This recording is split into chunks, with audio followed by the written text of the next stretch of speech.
di hatiku. Haleluya. Beri sorak-sorai. Oh, teriakan sukacita bagi Raja, segala Raja, Yesus. Haleluya. Haleluya. Segala pujian hormat bagi Tuhan. Oh, praise the Lord, praise the Lord. Haleluya. Saudara diberkati Tuhan hari ini. Oh, hari masih pagi sekalipun ini ibadah terakhir, justru Tuhan menyimpan anggur yang paling manis itu di akhir pesta. Amin. Anda pasti menerima sesuatu yang baru, pengurapan dari Tuhan. Tidak sedikit hari ini jemaat yang datang berkali-kali. Kebaktian 1, 2, 3. Ada yang 2 kali, ada yang datang 3 kali, ada ini yang keempat kali ikut semuanya. Karena sepanjang hari ini saya bicara tentang family, membesarkan anak, tentang pacaran, bagian anak muda menemukan pasangan hidup, tentang iman, tentang visi. Kayaknya dalam satu hari ini 1001 pesan Tuhan telah disampaikan. Siapa di sini yang hadir lebih dari 1 kali? Atau 2, 3 kali? Silakan angkat tangannya. Wow, kasih tepuk tangan dong untuk mereka, luar biasa. Gak sia-sia ya. 1 hari di rumah Tuhan lebih berharga daripada 1000 hari di tempat lain. Puji Tuhan ya. Dan juga Anda pasti sudah diberkati. Kali ini saya datang tidak sendiri.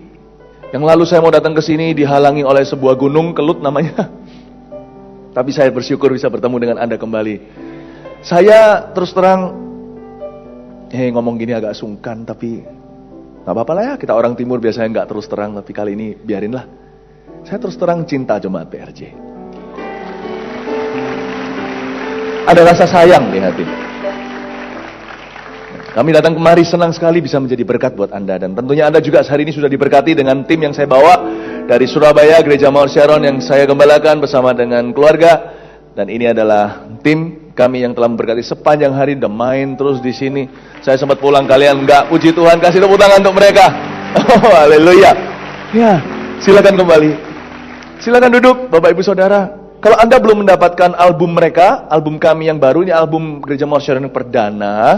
Kenapa kita baru tahun ini meluncurkan album? Karena kami terlalu sibuk dengan kegerakan Allah, khususnya di kalangan orang-orang muda. Jadi akhirnya bernafas lega karena albumnya bisa keluar, namanya Higher. Ini adalah lagu-lagu kegerakan kami. Seperti yang Anda tadi cicipi beberapa lagu-lagu di antara yang dimenyanyikan oleh mereka. Di luar masih tersedia, tapi saya rasa saya nggak tahu persediaan tinggal berapa. Ini DVD-nya, GMS Live Recording Higher. Dan juga ada CD audionya. Kalau di luar sana Anda bisa dapatkan setelah ibadah ini selesai.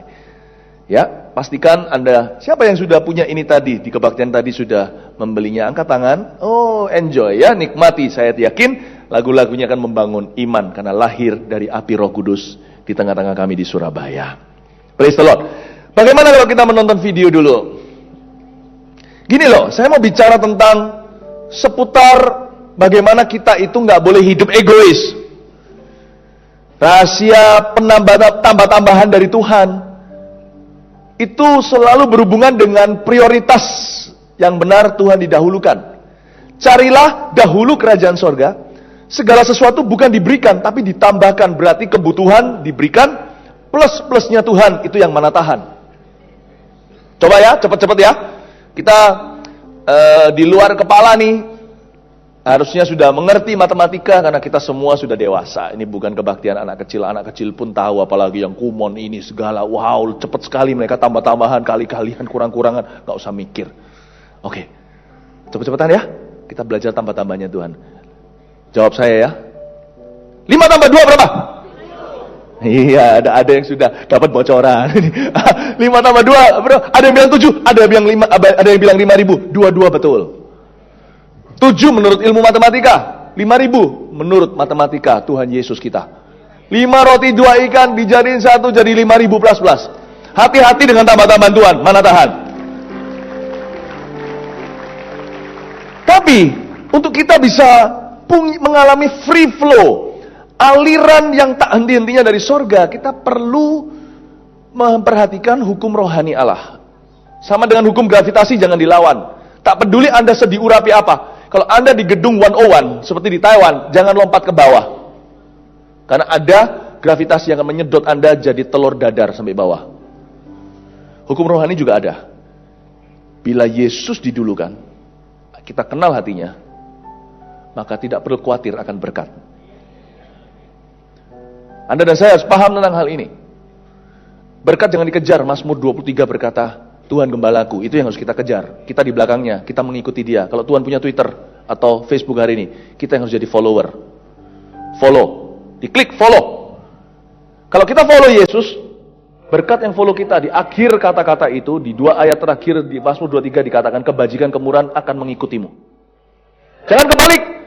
Yesus suruh ikutin kita, tarik-tarik kita ke gereja, dorong-dorong kita berdoa. Tapi kita kejar berkat nih, kebajikan kemurahan. Kebalik, kejar Yesus, berkat kejar kita. Bukan kejar berkat, Yesus suruh kejar ekor kita yang gak pernah nampak di hadiratnya. Tambah-tambah Tuhan, hati-hati, luar biasa. Tapi saya mau bicara tentang gimana kita harus jadi berkat. Kita harus jadi berkat dulu. Kita harus kenal hati Tuhan. Oke, kita ke videonya nih sekarang, benar-benaran. Video ini tentang bagaimana kita orang Indonesia yang selama ini dijajah oleh Belanda. Kita selama ini yang selalu menerima bantuan misionaris, selalu datang dari luar negeri, gak pernah dari kita. Kita sebagai bangsa yang selalu terpuruk minta-minta, sudah saatnya berubah mentalitas hamba budaknya jadi mentalitas kerajaan sorga. Saya gak peduli lagi, saya gak mengaca dan berkata aku orang Indonesia, saya warga negara sorga. Saya pergi dan memberitakan Injil, memberikan kembali kepada bangsa-bangsa yang dulu memberi Injil kepada kita, yaitu Eropa. Ternyata rahasia berkat adalah kalau kita, orang Indonesia sekalipun, sudah waktunya jadi berkat bagi orang lain. Kita yang lemah, kita yang selama ini minta didoakan, dilayani, sudah waktunya kita memperhatikan orang lain. Percayalah, Tuhan akan memperhatikan kebutuhanmu. Ketika kita melakukan itu, kita niscaya, kata Alkitab, niscaya itu pastilah kita akan dipakai Tuhan dengan cara yang luar biasa. Semoga ini jadi inspirasi buat Anda, bahwa orang Indonesia juga bisa dipakai sampai benua-benua yang memberitakan Injil ke kita, zaman nenek moyang kita. Europe for Jesus! Ya.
Lord, give me Europe or I die. Heer, geef mij Europa of ik sterf. The Lord called me to release my tears to him. En de Heer zegt, geef me je traan. Now he's calling you to do the same. En hier gaat hij hetzelfde doen. Kneel, everybody again. Kneel en bid.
You are still God's first choice after 2000 years. Wir sind immer noch Gottes erste Wahl, auch nach 2000 Jahren.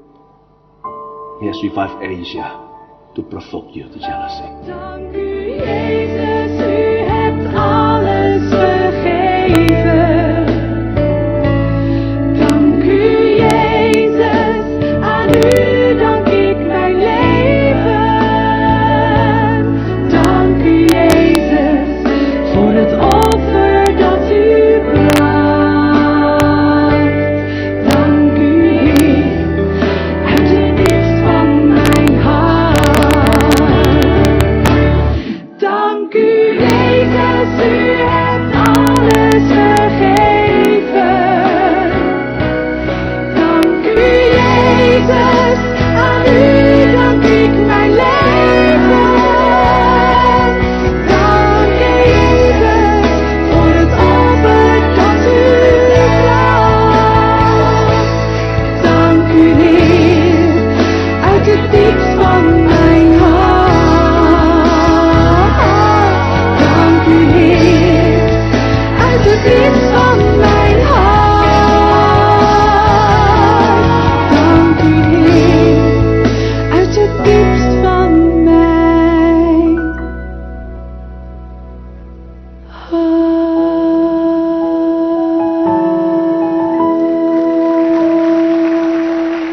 Apapun pekerjaan Anda, kalau Anda dan saya taat kepada Allah, kalau kita nggak memikirkan diri sendiri, latar belakang kita siapa, apalah profil kita, tidak sepenting itu dibanding profil Yesus. Kalau kita mau jadi salurannya, maka minyak itu akan mengalir tak henti-hentinya lewat bisnis kita, keluarga, lewat pelayanan kita, pekerjaan kita, lewat masa muda kita atau masa tua kita. Tuhan nggak melihat siapa bejananya. Tuhan tanya siapa yang mau diutus olehnya. Bukan berarti menjadi misionaris pergi memberitakan Injil sebagai pendeta. Sekali lagi, apapun profesi Anda, kalau Anda dan saya berniat jadi berkat, tidak menghiraukan diri sendiri, berkat Tuhan akan mengalir tanpa henti. Itu hukum rohani, seperti gravitasi, nggak bisa diubah sana sini. Hari ini, di kebaktian terakhir ini saya mau sampaikan khotbah saya berjudul Bukan Buli-bulinya. Saya ajak kita melihat sesuatu yang kita sering dengar, minimal pernah dengar, tapi kita kurang hati-hati dalam meneliti ayat-ayat ini. 2 Raja-Raja pasal 4 kita buka bersama-sama. Minyak seorang janda.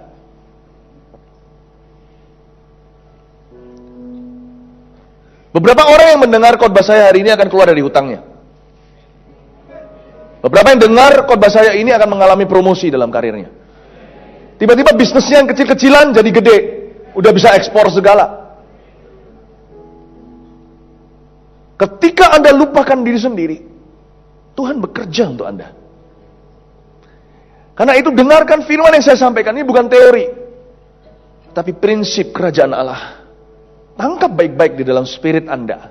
Dengan waktu yang terbatas yang saya miliki sebelum saya harus terbang kembali ke Surabaya, saya akan berikan sebaik-baiknya. Mohon berikan telinga yang sebaiknya juga kepada Tuhan.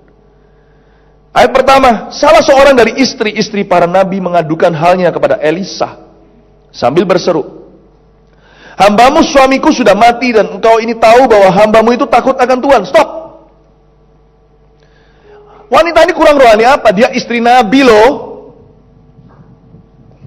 Tuhan tuh gak kagum sama status seseorang. Tuhan gak lihat orang itu posisinya apa di gereja. Kalau hari ini kita gak mau jadi garam, kita sudah jadi tiang garam seperti istrinya Lot. Tuhan gak lihat prestasi kita masa lalu, bahkan Tuhan gak lihat gelar kita, gak pandang siapa kita. Yang Tuhan cari adalah a willing heart, hati yang bersedia.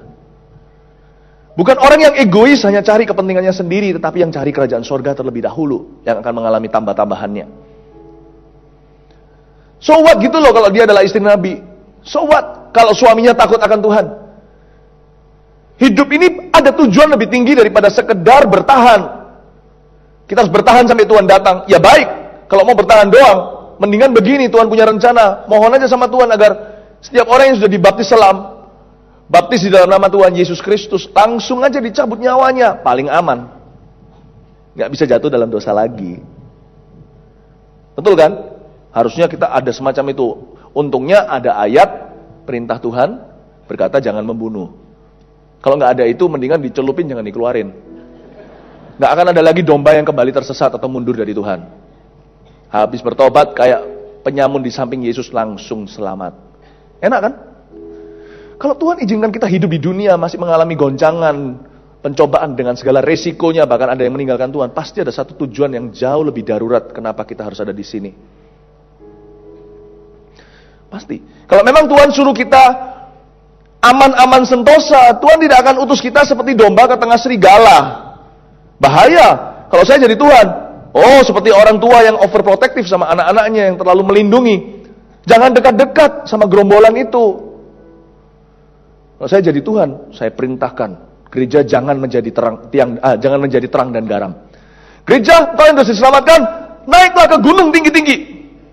Masuklah ke dalam goa sampai aku datang kembali. Jangan keluar dari sana. Hiduplah kudus. Kalau perlu dibuat hukum seperti hukum-hukum agama yang ada di dunia negara-negara tertentu menerapkannya. Cowok sendiri di gua sana, cewek di gua sebelah situ. Nggak boleh campur. Dikasih CCTV di mana-mana. Kalau mau aman gitu. Kalau memang tujuan hidup kita hanyalah berhenti sampai takut akan Tuhan lalu selesai. Nggak mungkin kita disuruh tinggal di dunia ini, apalagi diutus ke tengah serigala, pasti ada tujuannya.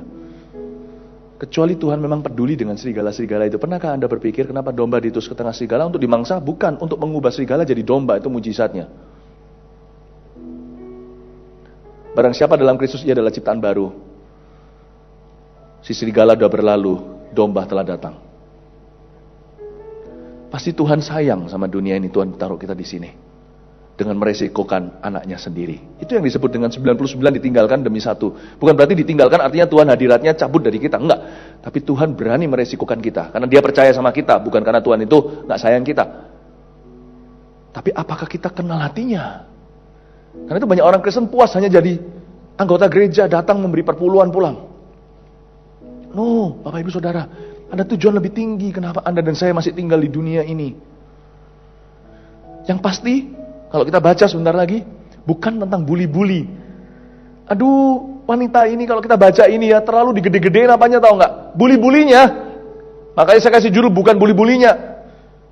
Kalau kita melihat di kaca spion mobil itu, kadang-kadang perlu menoleh, karena ada sepeda motor ground fit di sebelah kita nggak tahu kecuali kita menoleh kepala. Karena di dalam kaca spion itu tidak nampak. Ada ayat-ayat tertentu kalau kita baca asal lalu, tidak akan ketemu apa-apa. Waktu kita baca dengan segenap hati, kita temukan ternyata yang tidak kelihatan dari kaca spion itu yang lebih penting dari bully-bully itu. Banyak orang kejar minyaknya. Udah, minyak itu gampang, juragan minyak itu Tuhan. Inilah sebabnya banyak gereja kalau nggak hati-hati menciptakan, hanya memindahkan, bukan dari gelap ke terang, memindahkan orang-orang berdosa dari satu bentuk keserakaan yang lain. Ikut Tuhan juga seperti punya jimat, seperti pesugihan, nggak beda. Jangan begitu, nggak boleh begitu.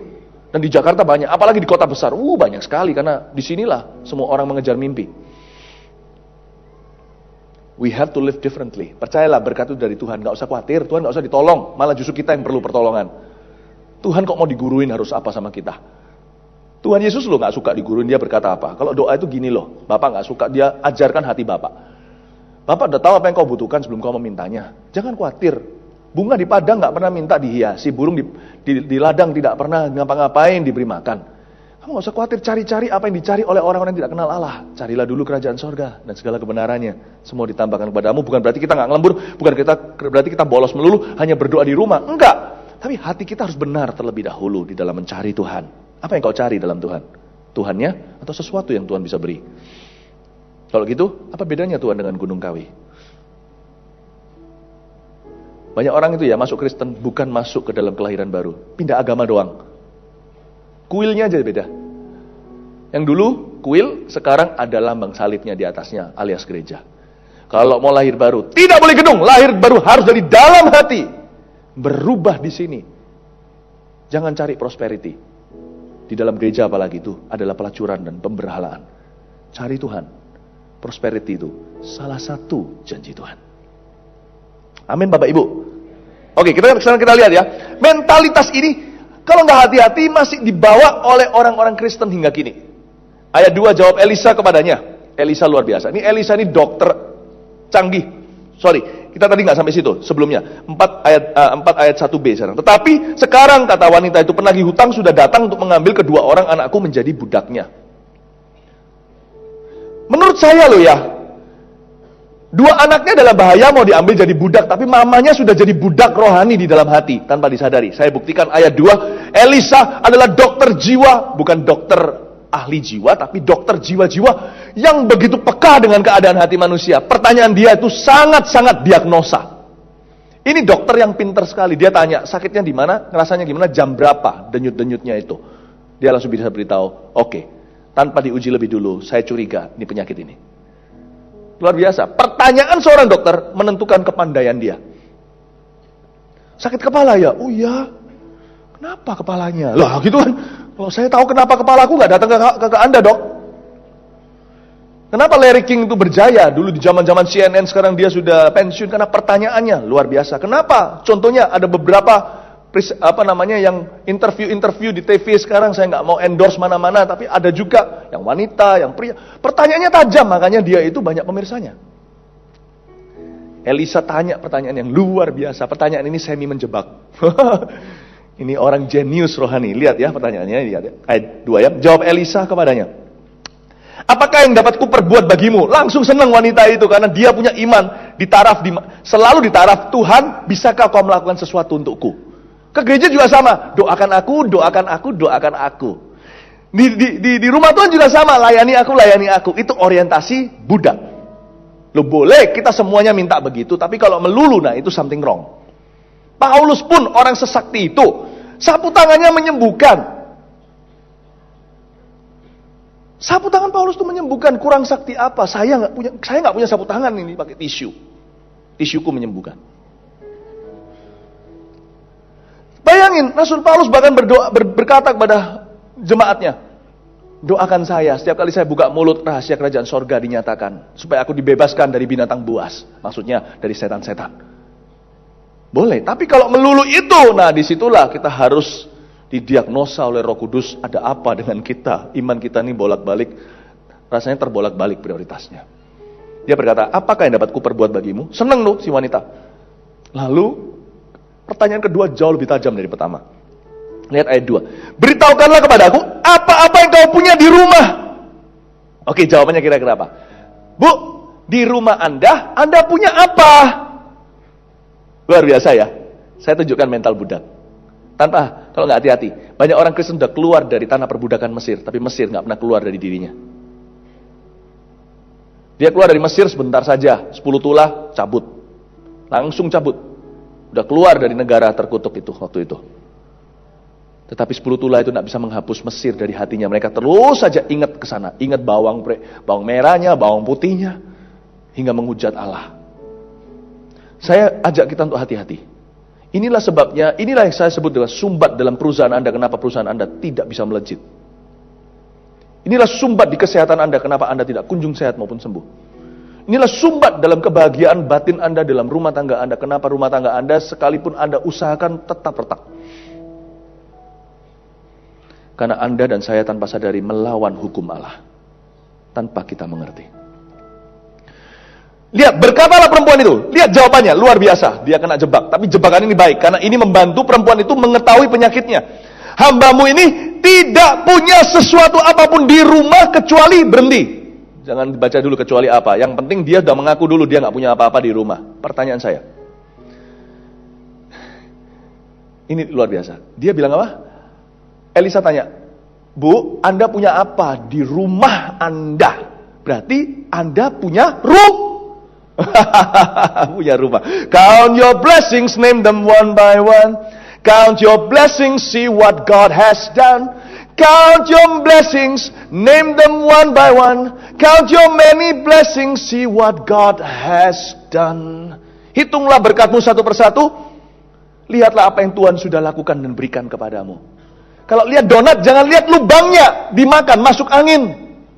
Lihat adonannya. Semakin gede lubangnya dan masalahnya, Berarti semakin besar radius donat itu, berarti lebih banyak adonan dan tepung yang digunakan. Lebih kenyang. Orang nggak bisa lihat itu. Orang nggak bisa lihat. Dia ditanya, ibu punya apa di rumah Anda? Itu pancingan karena Elisa seorang nabi. Dia diberikan marifat oleh Tuhan untuk mengetahui bahwa wanita ini masih punya rumah. Rumah sendiri. Sedangkan dia datang ke Elisa bilang nggak punya apa-apa. Dan jawabannya tepat seperti yang didiagnosa. Dia berkata, aku nggak punya apa-apa kecuali. Elisa tertawa geli. Lah rumah itu apa kalau kamu nggak punya apa-apa? Selalu itu namanya mentalitas budak, mentalitas kurang melulu. Layani Tuhan. Nanti dulu aku belum cukup suci. Oh tunggu suci, tunggu mati. Ya layani dulu, lalu habis itu buang dosa-dosa.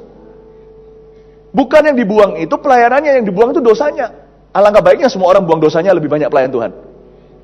Tapi jangan alasan, 20 tahun juga gak akan pernah melayani. Kurang suci. Ayo layani, belum keluargaku, anakku masih kecil. Nanti aja deh, tunggu kalau. Nanti waktu kaloknya terjadi, masih ada kalok kedua, babak kedua, seperti sinetron, tak habis-habisnya. Tapi gak bisa, tunggu dulu, sampai kami.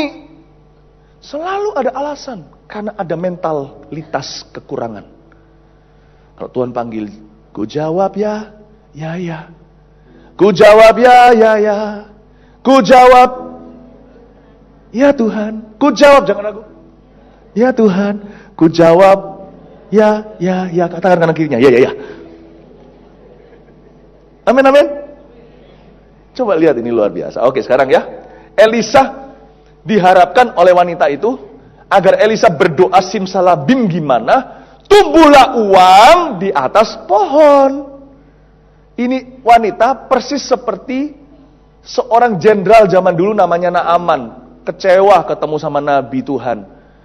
Kenapa aku disuruh masuk ke dalam kubangan Sungai Yordan yang kotor sekali dengan banyak sekali ikan-ikan yang mengambang, ikan tidak bersisik, tahu nggak? Ikan keluar dari tubuh manusia. Sudah cukup ya? Ngerti kan? Sungai Yordan itu kotor dulu.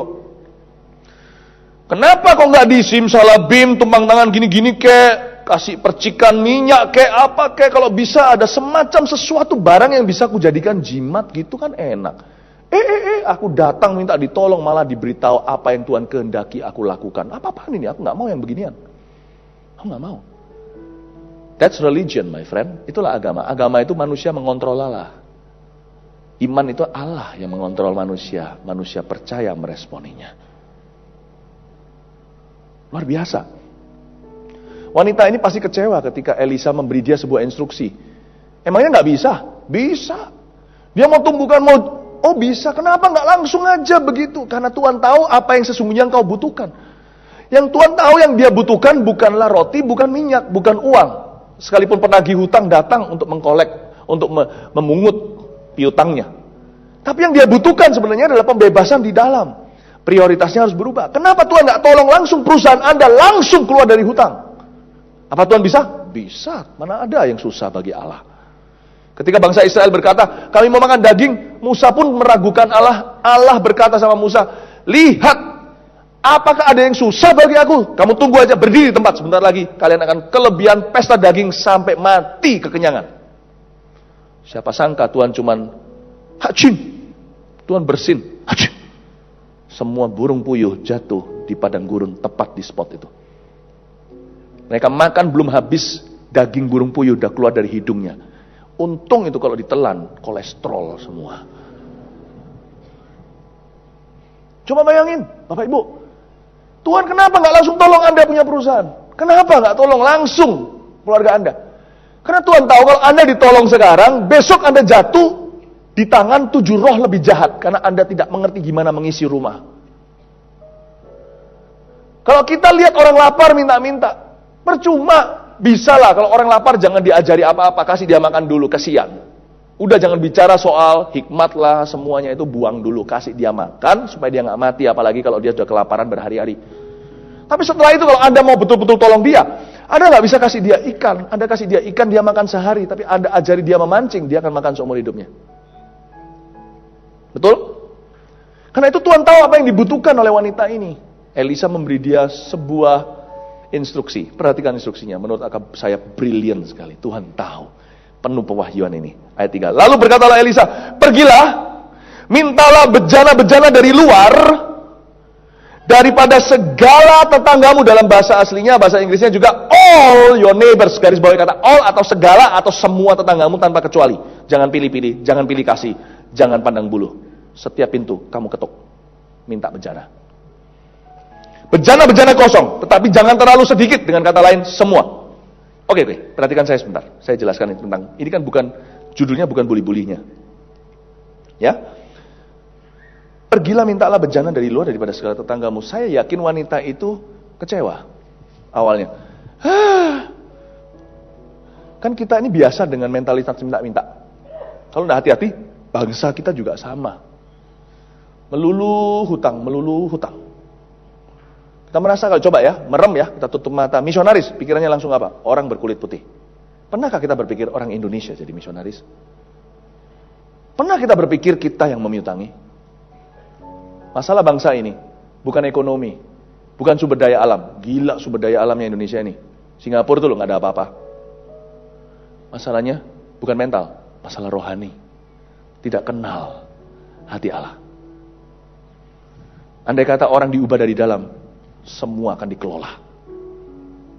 Indonesia bisa menjadi salah satu bangsa yang paling jaya. Jadi kalau di sini ada yang punya channel ke politikus, bawa khotbah saya mungkin tidak dipanggil bicara sama mereka, Anda yang dipanggil. Beritahu khotbah saya ke mereka. Mau Indonesia jaya ketika mereka bertahta, ketika mereka duduk, ketika mereka memerintah di level apapun juga. Pastikan Indonesia lakukan apa yang saya sampaikan ini. Bukan hanya perusahaan Anda, perorangan, negara pun bisa terapkan khotbah saya ini. Oke? Waktu dia bejana, dia berkata, dia kan dua anaknya mau diambil kan? Jadi dia nggak mungkin taruh rumah kan? Takut diculik nanti. Jadi diajak pergi. Sambil pergi mama ngomel. Coba saya ajak Anda berimajinasi sedikit. Itu pendeta ya, pendeta Elisa itu dari Surabaya ya. Itu kurang hikmat itu. Kurang populer makanya. Lihat pendeta lain semuanya datang memberi kita janji-janji. Mungkin di zaman itu kan banyak sekali. Saya nggak berkata pendeta masa kini ya. Zaman itu banyak sekali yang memberitahu kepada raja apa yang ia ingin dengarkan.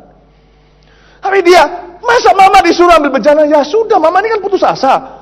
Besok kalian mau diambil, ya apa boleh buat? Ya sudahlah, kita turuti aja dia ini. Maunya apa?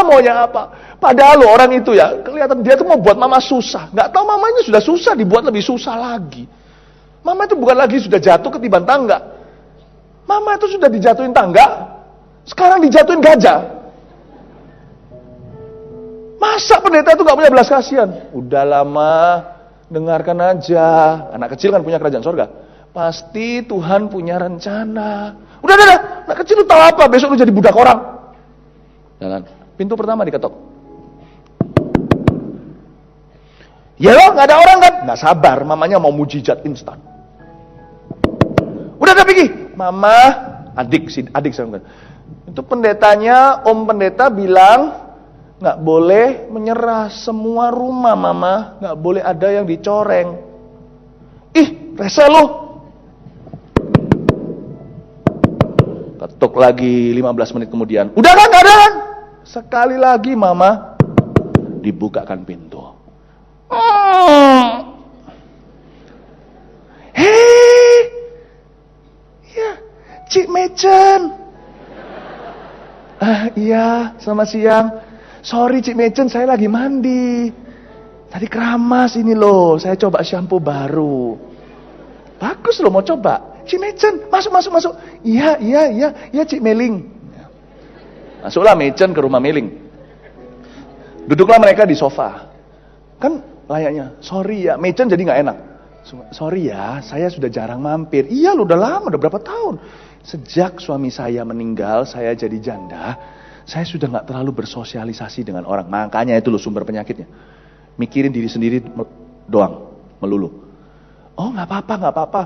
Terus habis itu mailingnya juga tertuduh. Ya kemarin saya juga gak bisa datang, saya pas lagi liburan, sorry gak ngelayat.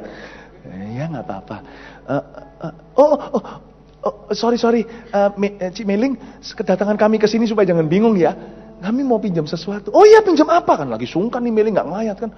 Boleh mau pinjam apa? Apa aja? Harapannya dia dipinjemin uang, tapi pendeta udah bilang jangan.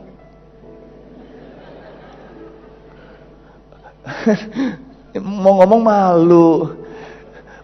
Mau pinjam, nggak apa-apa bilang aja. Anak kecilnya bilang, mau pinjam puli, bejana, hus. Iya tapi betul kok anak saya mau pinjam bejana. Meling melihat, lu buat apa Ci pinjam bejana? Untuk apa pinjam pispot? Ini panjang cerita sih, tapi supaya si Machen tidak tampak gila di mata tetangganya, terpaksa dia kesaksian apa yang dikatakan pendeta. Dikeluarkan catatan khotbah. Diberitahu bahwa kita harus percaya pada Allah. Caranya misterius, tapi kalau kita taat saja akan mengalami mujizat. Oleh karena itulah aku Machen ada di rumah Muling, minta pinjam bejana. Si Meling berkata dengan senang hati, itu ada beberapa, ambil. Pergilah mereka, waktu tutup pintu, Meling termenung dan berkata, tanpa disadari Tuhan pakai Machen hari ini untuk bicara sama kondisi hatinya, karena dia udah lama gak ke gereja PRJ.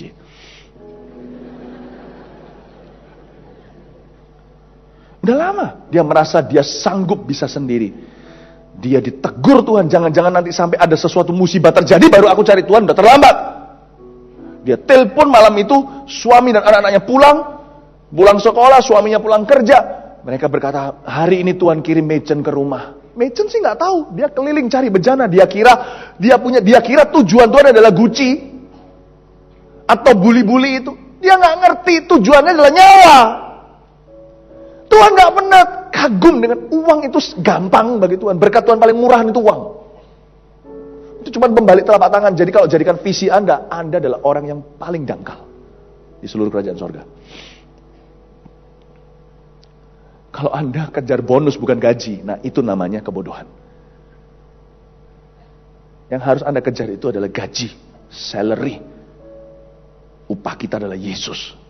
Yang lainnya adalah tambahan. Memang tambahannya mana tahan. Bapak Ibu, Meling ngomong sama keluarganya, kita harus kembali sama Tuhan. Hari Minggu itu dia datang di kebaktian 2 tadi, di PRJ dan di jamaah Tuhan. Siapa yang bawa dia kembali ke gereja dan jalan Tuhan? Machen. Pintu kedua.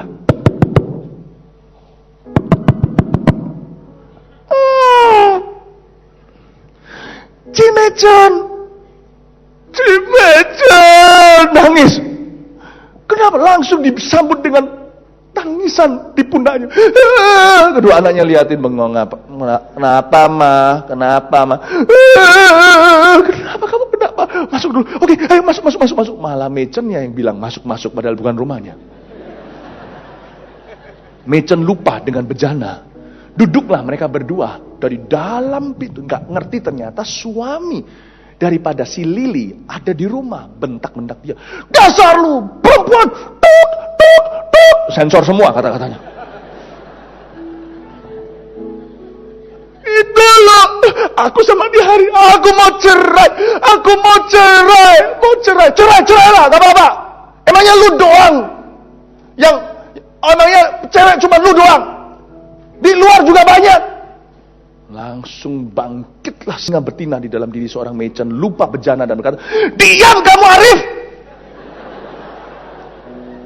Oh, sorry C. Machen, sorry. C. Machen di rumah saya nggak tahu. Si Lili nangis. Diam kamu. Coba macam apa kamu? Waktu dulu kamu dikonseling sama Koko, suamiku almarhum, kamu janji akan cintai dia. Gimana kita dulu satu FA?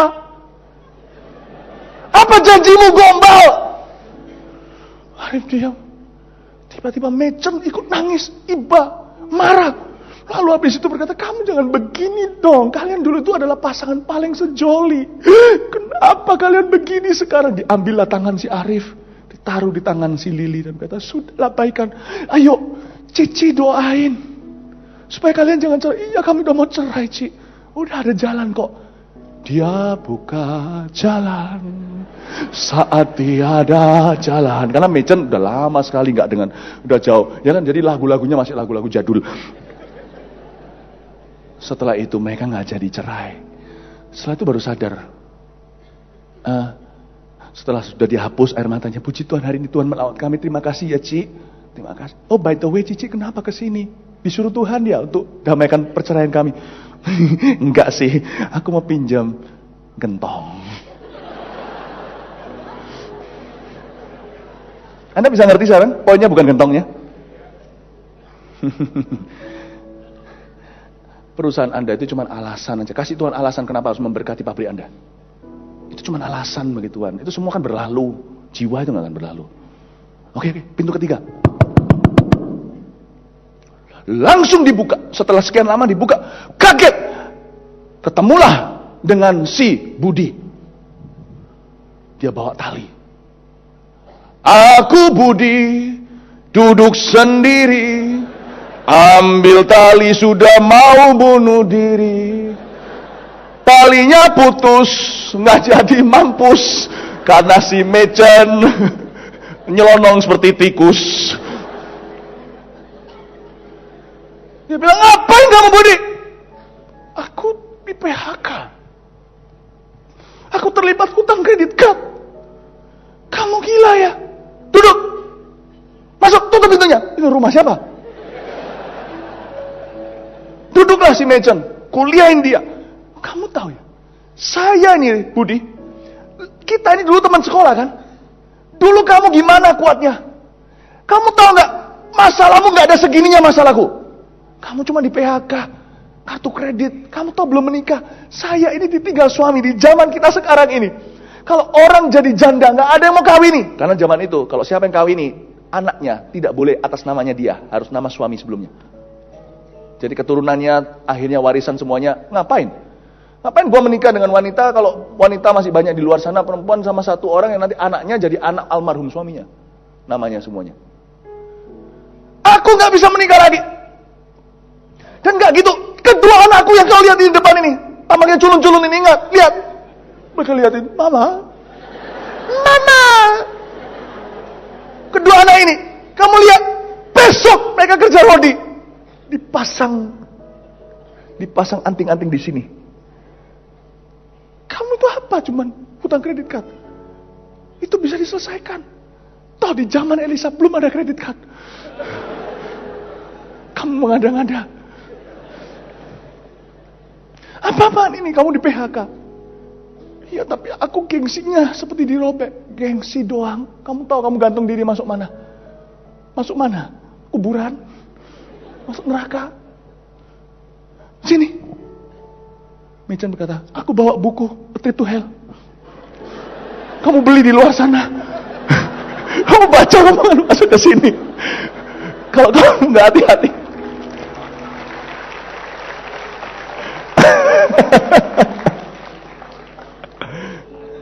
Si Budi nggak jadi bunuh diri hari itu.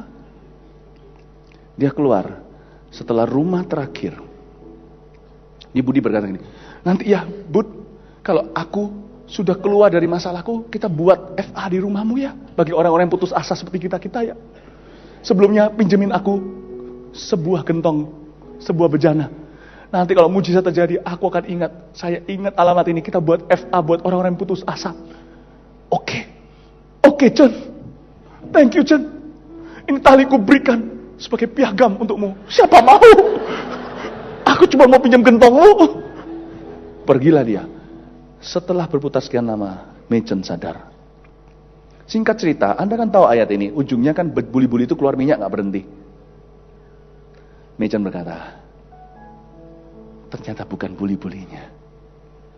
Tuhan membawa aku kembali ke visi jiwa-jiwa.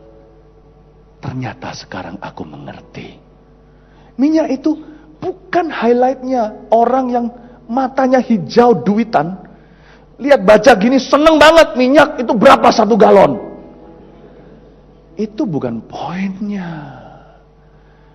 Memang mata kita kalau udah juling gak pernah lihat kehendak Allah. Sudah dibius dengan harta dunia. Kalau kita lihat, Tuhan peduli dengan manusia. Simpel saja, ada 3 cara. Poin 1, 2, 3, saya selesai. Tulis apa yang jadi kehendak Tuhan bagi kehidupanmu dan kehidupanku. 1, tulis saja. Jadi berkat buat orang lain. 2, memenangkan jiwa-jiwa sebanyak-banyaknya. Ketiga, peduli kepada sesama, khususnya mereka yang membutuhkan. Simple. Itu maksud Tuhan. Diajak putar-putar dulu, cari buli-buli, gentong-gentong segala. Bapak Ibu Saudara, saya yakin saya bernubuat Indonesia akan bangkit. Ketika kita melihat, gak cuman kejar orang-orang ini itu, semakin kita kejar bagaimana dapat duit lebih banyak buat negara. Kalau hanya itu saja fokusnya, sekalipun maling harus ditangkap juga. Tapi negara ini tidak akan semakin baik. Negara ini harus menjadi negara pertama ketika kita mendengar ada tsunami di Filipina. Kalau ada apa di mana? Ini negara pertama yang drop bantuan, daya, dana dan sebagainya. Sekalipun kita sendiri masih utang sama IMF. Indonesia kalau bisa berpikir demikian, gereja kalau bisa berpikir demikian, luar biasa nanti berkatnya mengalirnya. Tangan Anda jangan begini aja, terbuka, ngalir terus gak berhenti. Detik begini, matilah keran Allah. Perusahaan Anda juga sama. Anda punya perusahaan, tujuannya adalah satu. Supaya selain Anda gak cuma sekedar mengembalikan perpuluhan, tapi supaya jadi bendahara Tuhan. Nikmati dengan keluarga, membuka lowongan kerja. Kalau Anda bisa punya satu tempat, harga tanah naik gak keruan. Tapi di sana ada usaha kecil-kecilan yang Anda buka dulu, awal mula Anda berkarir. Kalau ditutup, 20 orang kehilangan mata pencarian. Tapi kalau ditutup, keuntungannya adalah disewain juga nggak jarak gimana, juga nggak seberapa berbeda. Paling kurang sekian banyak uang saja kalau dibanding kerja dengan segala pusingnya. Kalau disewain gitu aja, nilai sewanya tinggi sekali. Anda bisa makan uang pasif. Tapi kalau disuruh memilih, harganya kurang lebih. Ya tentunya kalah lah ya kalau sewaan dibanding dengan kerjaan, kalau kerjaannya benar. Tapi kalau kurang lebih nggak jauh, pilihlah orang di atas uang. Pertahankan bisnis itu, karena ada 20 orang makan. Jangan cari gampang. Amin Bapak Ibu. Saya punya berbagai macam saran bagi para pengusaha di gereja kami. Saya jelaskan, harus begini begitu. Pada CEO saya beritahu, saya beri nasihat. Anda harus begini, begini, begini. Bagaimana hubungan dengan gereja? Lebih dari sekedar perpuluhan. Gimana beri pada orang miskin? Dana sosial. Gimana caranya untuk Anda bisa punya ngatur bisnis demikian rupa suatu hari bisa lebih off management. Off hand management maksudnya. Anda bisa ikut dengan gembala Anda. Mission trip segalanya bantu sana sini. Gak hanya memberi duit semata-mata. Bagaimana Anda bisa terus berhubungan dengan hati Allah bagi jiwa-jiwa. Lihatlah. Perusahaan Anda nanti akan banyak yang bela. Karena Tuhan akan kirim malaikat-malaikatnya. Amin Bapak Ibu. Kalau kita melulu memperhatikan kesehatan kita, menunggu kapan kemoterapi berikutnya, sambil mengeluh dan berkata, oh mati aku, tambah mati beneran. Antara satu kemoterapi ke kemoterapi berikutnya, perhatikan ada acara apa di gereja yang melibatkan orang-orang yang membutuhkan. Doakan mereka, ambil masuk ke menara doa. Sekalipun ada kanker stadium 3, doakan buat orang yang sakit ginjal. Doakan buat ini dan itu, kebutuhan-kebutuhan yang langsung ada di depanmu, yang gak usah nasional atau internasional deh, yang tetangga saja. Doain. Jangan tunggu sembuh atau tunggu mati. Hidup setiap hari seolah-olah hari terakhir, baik engkau sehat atau sakit. Perhatikan orang lain. Maka Anda akan lihat, hukum gravitasi Allah akan terbalik untuk Anda. Cari kerajaan Allah, semua ditambahkan. Tambah-tambahnya hanya satu kata. Kata ini gak lazim dikatakan di gereja. Tapi izinkan saya mengatakannya hanya untuk memberikan dimensinya menurut cara pikiran orang dunia. Gila. Tuhan punya tambah-tambahan. Bukan buli-bulinya, Bapak Ibu. Allah ingin Anda melayani manusia. Itu tujuannya. Bisakah perusahaan Anda, sekalipun melakukan bisnis dengan seprofesional mungkin, batu dasarnya, hati bosnya berpikiran demikian. Kalau Anda bisa, lihatlah tangan Allah bekerja. Amin. Anda diberkati Tuhan? Ya? Puji Tuhan, kasih tepuk tangan untuk Tuhan Yesus. Mari kita semua bangkit berdiri. Sebab saya sudah mulai mendengar sayap kapal terbang terkepak-kepak untukku. Ya. Puji Tuhan, terima kasih untuk Anda yang sudah datang berkali-kali ibadah ini. Anda pasti tidak akan sia-sia hadir tempat ini ya. Sekali lagi, saya bukan promosi, saya tidak pernah yang namanya punya ultramotif yang penjualan segala. Tapi di depan sana sekali lagi ada banyak sekali produk-produk yang bisa Anda pakai. Kalau Anda tidak bisa nginjil sendiri ya, Anda bisa pakai contohnya ini ada Festival Kuasa Allah, The Festival of God's Power. Ini di setel ya, kalau nggak salah 40 menit ini, kalau nggak salah. Ini Anda setel dengan orang lain. Saya dengar banyak cerita bagaimana satu rumah di Lawat Tuhan, pembantunya pun bertobat. Anda kalau nggak bisa khotbah sendiri, biarkan saya yang khotbah. Anda setel saja. Ini untuk anak-anak muda, Before 30 Good News. Bukan hanya anak muda, ini sebenarnya untuk KKR yang dulu di Global TV ini, tapi di edisi yang sebelumnya, bukan yang Miracle. Ini adalah KKR kami yang kami adakan di lapangan terbuka segala. Dikemas demikian rupa supaya bisa jadi ibadah di ruang tamu Anda. Ajak tetangga semua, lihat. Pesan Tuhannya singkat. Supaya orang gak ganti channelnya gitu loh. Tapi ini bukan live, bukan TV, ini adalah video.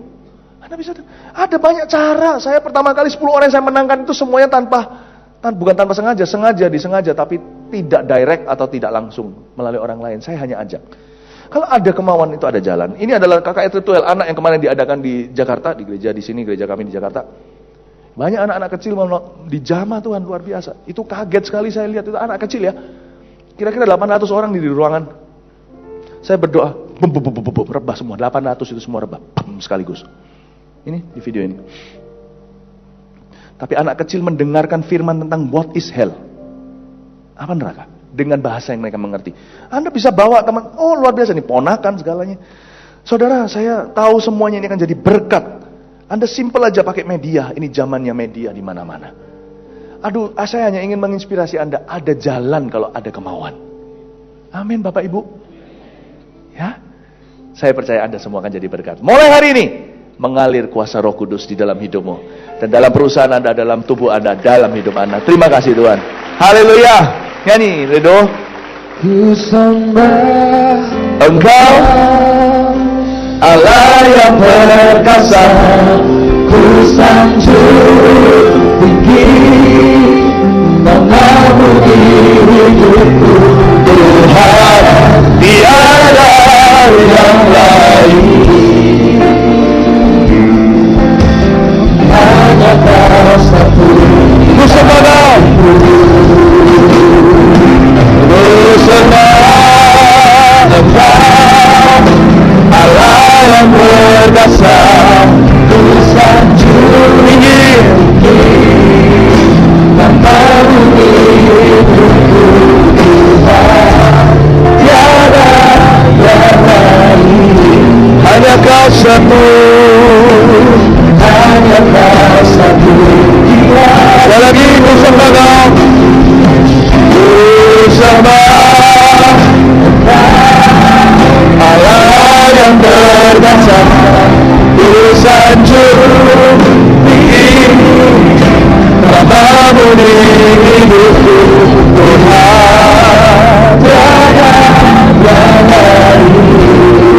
Hanya Kau Yesus, Hanya Kau satu di hatiku. saya tergerak melakukan sesuatu. Bapak Ibu datang 4 kali ya hari ini ibadah. Keempat-empatnya dari kebaktian 1, 2, 3, 4 ya. Bisa maju ke sini, saya kasih semua untuk Anda. Termasuk album Higher. Nggak sia-sia ya datang ya. Tuhan berkati. God bless you. Oh, beri tepuk tangan untuk mereka yang haus begitu luar biasa. Woo. Nanti lihat ya, lain kali saya datangkan rebutan 4 kali semuanya.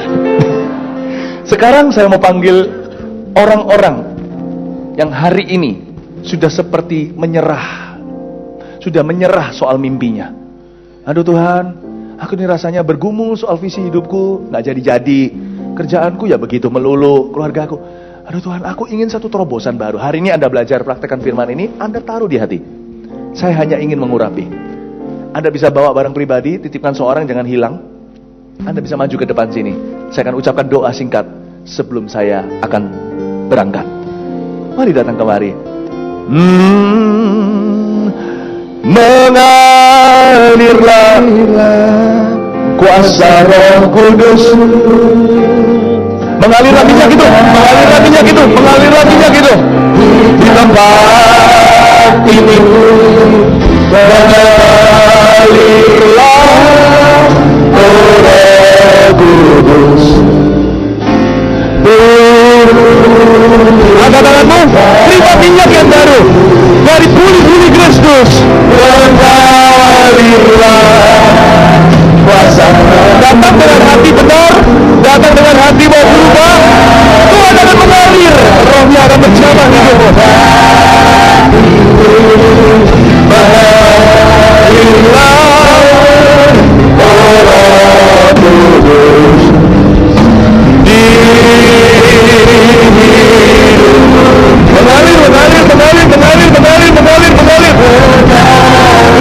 urapan baru, urapan yang mengangkat kekuatan dan kuat, urapan yang membesar kamu, terima urapan yang menyembuhkan. I speak healing in Jesus' name. I speak miracles in Jesus' name.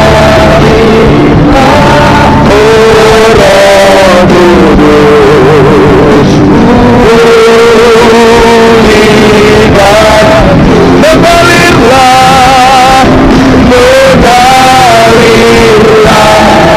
kuasa Roh Kudus. Mengalirlah di tempat ini. Mengalirlah Roh Kudus. Mengalirlah katakanku akan wajahmu, terima urapan yang baru, tidak dari surga, dengan hati yang diperbarui. Mengalirlah kuasa Roh Kudus dalam bisnis Anda, kebutuhan Anda, keuangan Anda, kesehatan Anda, pekerjaan Anda, keluarga Anda, hubungan Anda, relasi Anda. Terima urapan baru dalam pelayananmu, dalam nama Yesus.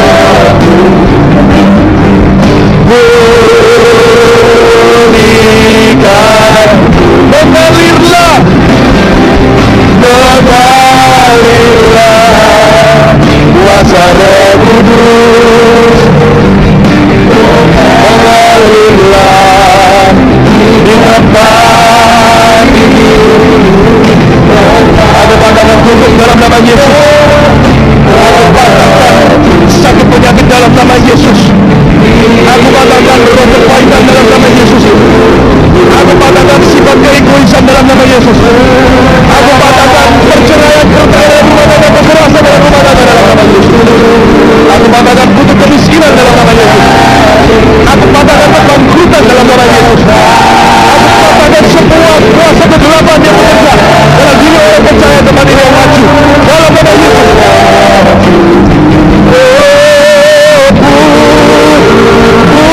Pulihkanku, mengalirlah, mengalirlah kuasa Roh Kudus. Mengalirlah di tempat ini.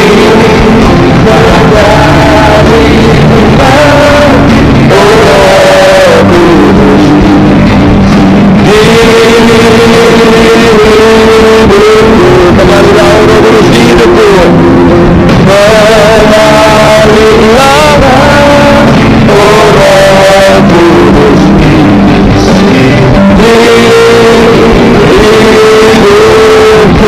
Mengalirlah Roh Kudus di hidupku. Terima dengan iman.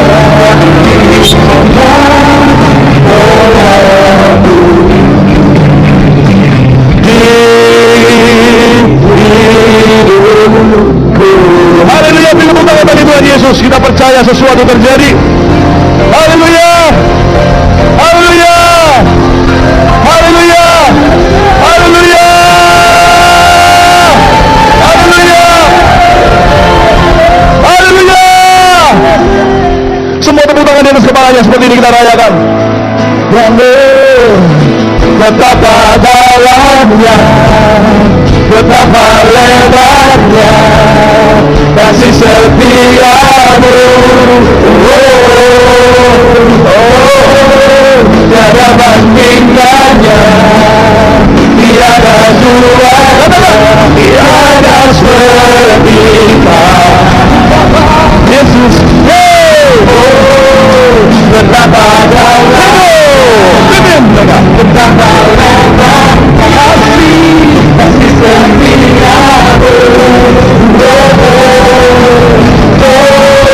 Tiada bandingannya, tiada duanya, tiada serupa. Yesus, Tuhan, mari kita berjanji Tuhan dalam hidup kita.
setiamu. Tiada tandingan.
Jam berapa denyut-denyutnya itu?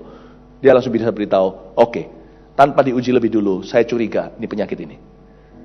Luar biasa. Pertanyaan seorang dokter menentukan kepandaian dia. Sakit kepala ya? Oh iya. Kenapa kepalanya? Lah gitu kan. Kalau saya tahu kenapa kepalaku nggak datang ke Anda, Dok. Kenapa Larry King itu berjaya? Dulu di zaman-zaman CNN, sekarang dia sudah pensiun karena pertanyaannya luar biasa. Kenapa? Contohnya ada beberapa yang interview di TV sekarang, saya nggak mau endorse mana-mana, tapi ada juga yang wanita, yang pria. Pertanyaannya tajam, makanya dia itu banyak pemirsanya. Elisa tanya pertanyaan yang luar biasa. Pertanyaan ini semi menjebak. Ini orang jenius rohani. Lihat ya pertanyaannya, lihat ya. Ayat 2 ya. Jawab Elisa kepadanya, apakah yang dapat kuperbuat bagimu? Langsung senang wanita itu karena dia punya iman. Selalu ditaraf, Tuhan, bisakah kau melakukan sesuatu untukku? Ke gereja juga sama, doakan aku, doakan aku, doakan aku. Di rumah Tuhan juga sama, layani aku, layani aku. Itu orientasi budak. Lo boleh kita semuanya minta begitu, tapi kalau melulu, nah itu something wrong. Paulus pun orang sesakti itu, sapu tangannya menyembuhkan. Sapu tangan Paulus itu menyembuhkan. Kurang sakti apa? Saya nggak punya sapu tangan ini, pakai tisu. Tisuku menyembuhkan. Bayangin, Rasul Paulus bahkan berkata kepada jemaatnya, doakan saya, setiap kali saya buka mulut, rahasia kerajaan sorga dinyatakan, supaya aku dibebaskan dari binatang buas. Maksudnya dari setan-setan. Boleh, tapi kalau melulu itu, nah disitulah kita harus didiagnosa oleh Roh Kudus, ada apa dengan kita, iman kita ini bolak-balik, rasanya terbolak-balik prioritasnya. Dia berkata, apakah yang dapat kuperbuat bagimu? Senang loh si wanita. Lalu pertanyaan kedua jauh lebih tajam dari pertama. Lihat ayat 2. Beritahukanlah kepadaku apa-apa yang kau punya di rumah. Oke, jawabannya kira-kira apa? Bu, di rumah Anda punya apa? Luar biasa ya. Saya tunjukkan mental budak.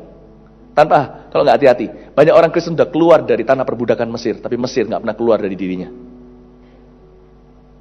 Dia keluar dari Mesir sebentar saja, 10 tulah cabut. Langsung cabut. Udah keluar dari negara terkutuk itu waktu itu. Tetapi 10 tulah itu tidak bisa menghapus Mesir dari hatinya. Mereka terus saja ingat ke sana, ingat bawang merahnya, bawang putihnya, hingga menghujat Allah. Saya ajak kita untuk hati-hati. Inilah sebabnya, inilah yang saya sebut dengan sumbat dalam perusahaan Anda. Kenapa perusahaan Anda tidak bisa melejit? Inilah sumbat di kesehatan Anda. Kenapa Anda tidak kunjung sehat maupun sembuh? Inilah sumbat dalam kebahagiaan batin Anda, dalam rumah tangga Anda. Kenapa rumah tangga Anda sekalipun Anda usahakan tetap retak?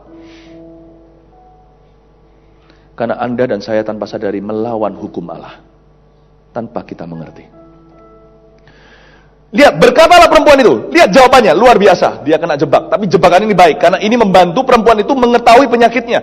Hambamu ini tidak punya sesuatu apapun di rumah kecuali berhenti. Jangan dibaca dulu kecuali apa. Yang penting dia sudah mengaku dulu dia nggak punya apa-apa di rumah. Pertanyaan saya. Ini luar biasa. Dia bilang apa? Elisa tanya, Bu, Anda punya apa di rumah Anda? Berarti Anda punya punya rumah. Count your blessings, name them one by one.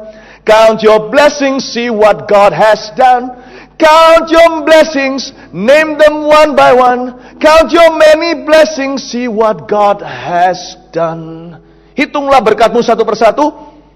Lihatlah apa yang Tuhan sudah lakukan dan berikan kepadamu. Kalau lihat donat, jangan lihat lubangnya, dimakan, masuk angin. Lihat adonannya. Semakin gede lubangnya dan masalahnya, berarti semakin besar radius donat itu, berarti lebih banyak adonan dan tepung yang digunakan. Lebih kenyang. Orang gak bisa lihat itu. Orang gak bisa lihat. Dia ditanya, Ibu punya apa di rumah Anda? Itu pancingan, karena Elisa seorang nabi. Dia diberikan marifat oleh Tuhan untuk mengetahui bahwa wanita ini masih punya rumah. Rumah sendiri. Sedangkan dia datang ke Elisa bilang gak punya apa-apa. Dan jawabannya tepat seperti yang didiagnosa. Dia berkata, aku gak punya apa-apa kecuali. Elisa tertawa geli. Lah rumah itu apa kalau kamu gak punya apa-apa? Selalu itu namanya mentalitas budak, mentalitas kurang melulu. Layani Tuhan. Nanti dulu aku belum cukup suci. Mau tunggu suci, tunggu mati. Ya layani dulu, lalu habis itu buang dosa-dosa. Bukan yang dibuang itu pelayanannya, yang dibuang itu dosanya. Alangkah baiknya semua orang buang dosanya, lebih banyak pelayan Tuhan. Tapi jangan alasan, 20 tahun juga gak akan pernah melayani. Kurang suci. Ayo layani, belum keluargaku, anakku masih kecil. Nanti aja deh, tunggu kalau. Nanti waktu kaloknya terjadi, masih ada kalok kedua, babak kedua, seperti sinetron, tak habis-habisnya. Tapi gak bisa, tunggu dulu, sampai kami. Selalu ada alasan, karena ada mentalitas kekurangan. Kalau Tuhan panggil, ku jawab ya. Ku jawab ya. Ku jawab, ya Tuhan. Ku jawab, jangan ragu. Ya Tuhan, ku jawab, ya. Katakan kanan kirinya, ya. Amin. Coba lihat, ini luar biasa. Oke, sekarang ya. Elisa diharapkan oleh wanita itu agar Elisa berdoa simsalabim gimana, tumbuhlah uang di atas pohon. Ini wanita persis seperti seorang jenderal zaman dulu namanya Naaman, kecewa ketemu sama Nabi Tuhan. Kenapa aku disuruh masuk ke dalam kubangan sungai Yordan yang kotor sekali dengan banyak sekali ikan-ikan yang mengambang. Ikan tidak bersisik, tahu enggak? Ikan keluar dari tubuh manusia. Sudah cukup ya, ngerti kan? Sungai Yordan itu kotor dulu. Kenapa kok nggak disimsalabim, tumpang tangan gini-gini kek, kasih percikan minyak kek, apa kek, kalau bisa ada semacam sesuatu barang yang bisa aku jadikan jimat gitu kan enak. Aku datang minta ditolong, malah diberitahu apa yang Tuhan kehendaki aku lakukan. Apa-apaan ini? Aku nggak mau yang beginian. Aku nggak mau. That's religion, my friend. Itulah agama. Agama itu manusia mengontrol Allah. Iman itu Allah yang mengontrol manusia. Manusia percaya meresponinya. Luar biasa. Wanita ini pasti kecewa ketika Elisa memberi dia sebuah instruksi. Emangnya nggak bisa? Bisa. Dia mau tumbuhkan, oh bisa. Kenapa nggak langsung aja begitu? Karena Tuhan tahu apa yang sesungguhnya engkau butuhkan.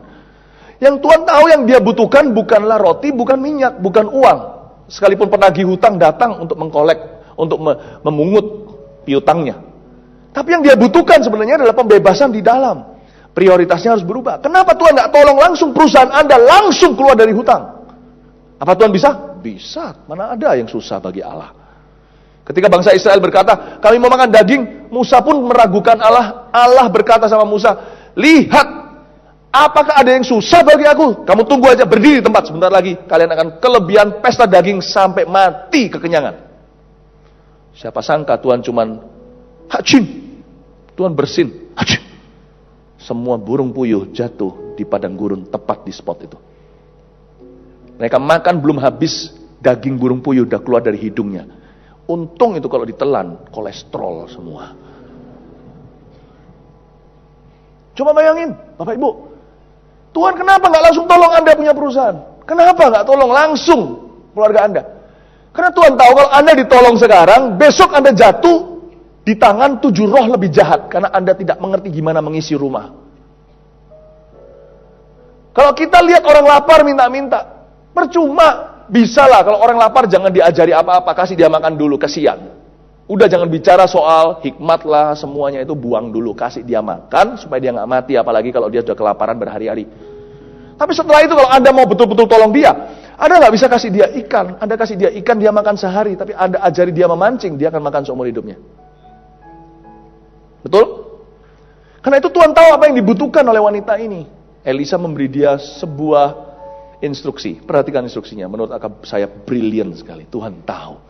Penuh pewahyuan ini. Ayat 3. Lalu berkatalah Elisa, pergilah, mintalah bejana-bejana dari luar, daripada segala tetanggamu. Dalam bahasa aslinya, bahasa Inggrisnya juga all your neighbors. Garis bawah kata all atau segala atau semua tetanggamu tanpa kecuali.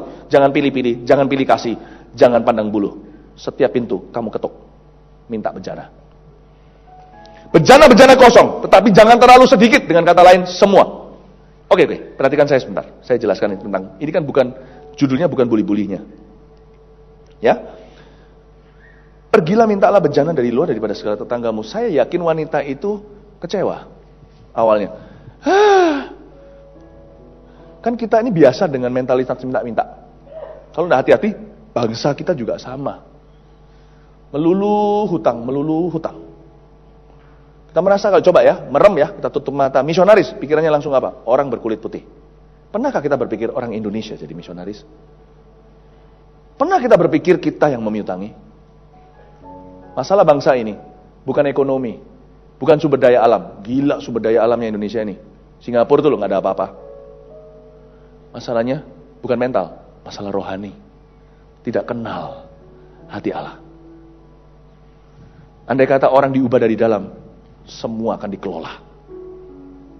Indonesia bisa menjadi salah satu bangsa yang paling jaya. Jadi kalau di sini ada yang punya channel ke politikus, bawa khotbah saya mungkin tidak dipanggil bicara sama mereka, Anda yang dipanggil.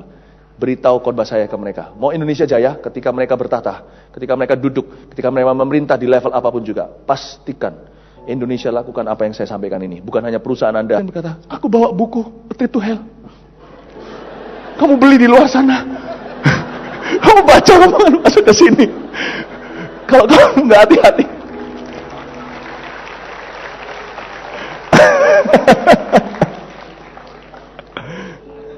Si Budi nggak jadi bunuh diri hari itu. Dia keluar setelah rumah terakhir. Di Budi berkata gini, nanti ya Bud, kalau aku sudah keluar dari masalahku, kita buat FA di rumahmu ya. Bagi orang-orang yang putus asa seperti kita ya.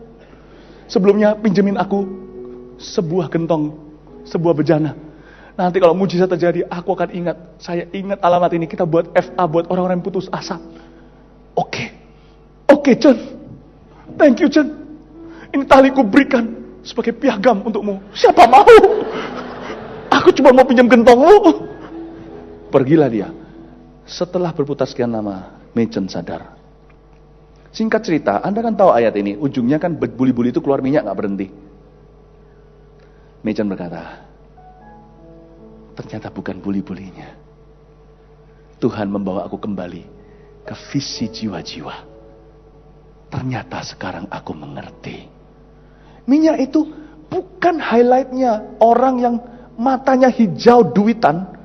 Lihat baca gini seneng banget, minyak itu berapa 1 galon. Itu bukan poinnya. Memang mata kita kalau udah juling gak pernah lihat kehendak Allah. Sudah dibius dengan harta dunia.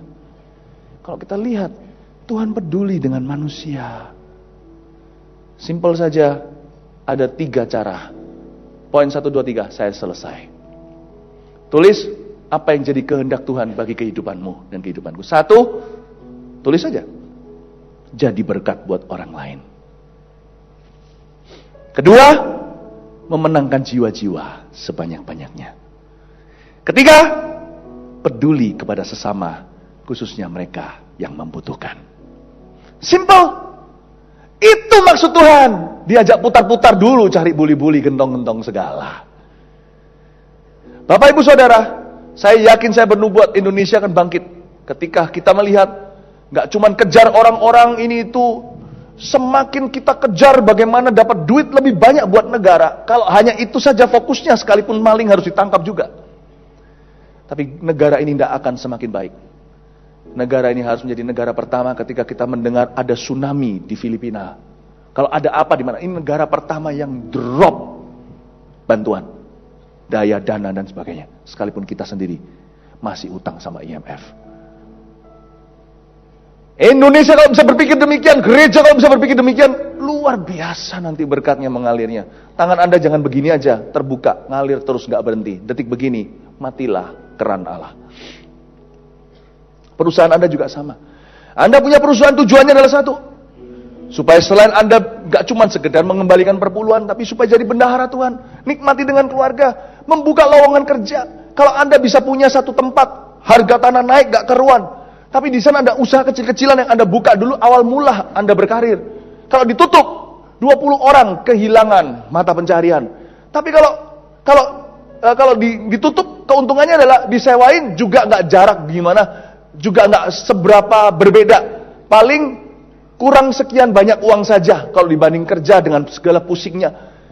Kalau disewain gitu aja, nilai sewanya tinggi sekali. Anda bisa makan uang pasif. Tapi kalau disuruh memilih, harganya kurang lebih. Ya tentunya kalah lah ya kalau sewaan dibanding dengan kerjaan, kalau kerjaannya benar. Tapi kalau kurang lebih nggak jauh, pilihlah orang di atas uang. Pertahankan bisnis itu, karena ada 20 orang makan. Jangan cari gampang. Amin Bapak Ibu. Saya punya berbagai macam saran bagi para pengusaha di gereja kami. Saya jelaskan, harus begini begitu. Pada CEO saya beritahu, saya beri nasihat. Anda harus begini, begini, begini. Bagaimana hubungan dengan gereja? Lebih dari sekedar perpuluhan. Gimana beri pada orang miskin? Dana sosial. Gimana caranya untuk Anda bisa punya ngatur bisnis demikian rupa suatu hari bisa lebih off management. Off hand management maksudnya. Anda bisa ikut dengan gembala Anda. Mission trip segalanya bantu sana sini. Gak hanya memberi duit semata-mata. Bagaimana Anda bisa terus berhubungan dengan hati Allah bagi jiwa-jiwa. Lihatlah. Perusahaan Anda nanti akan banyak yang bela. Karena Tuhan akan kirim malaikat-malaikatnya. Amin Bapak Ibu. Kalau kita melulu memperhatikan kesehatan kita, menunggu kapan kemoterapi berikutnya, sambil mengeluh dan berkata, oh mati aku, tambah mati beneran. Antara satu kemoterapi ke kemoterapi berikutnya, perhatikan ada acara apa di gereja yang melibatkan orang-orang yang membutuhkan. Doakan mereka, ambil masuk ke menara doa. Sekalipun ada kanker stadium 3, doakan buat orang yang sakit ginjal. Doakan buat ini dan itu, kebutuhan-kebutuhan yang langsung ada di depanmu, yang gak usah nasional atau internasional deh, yang tetangga saja.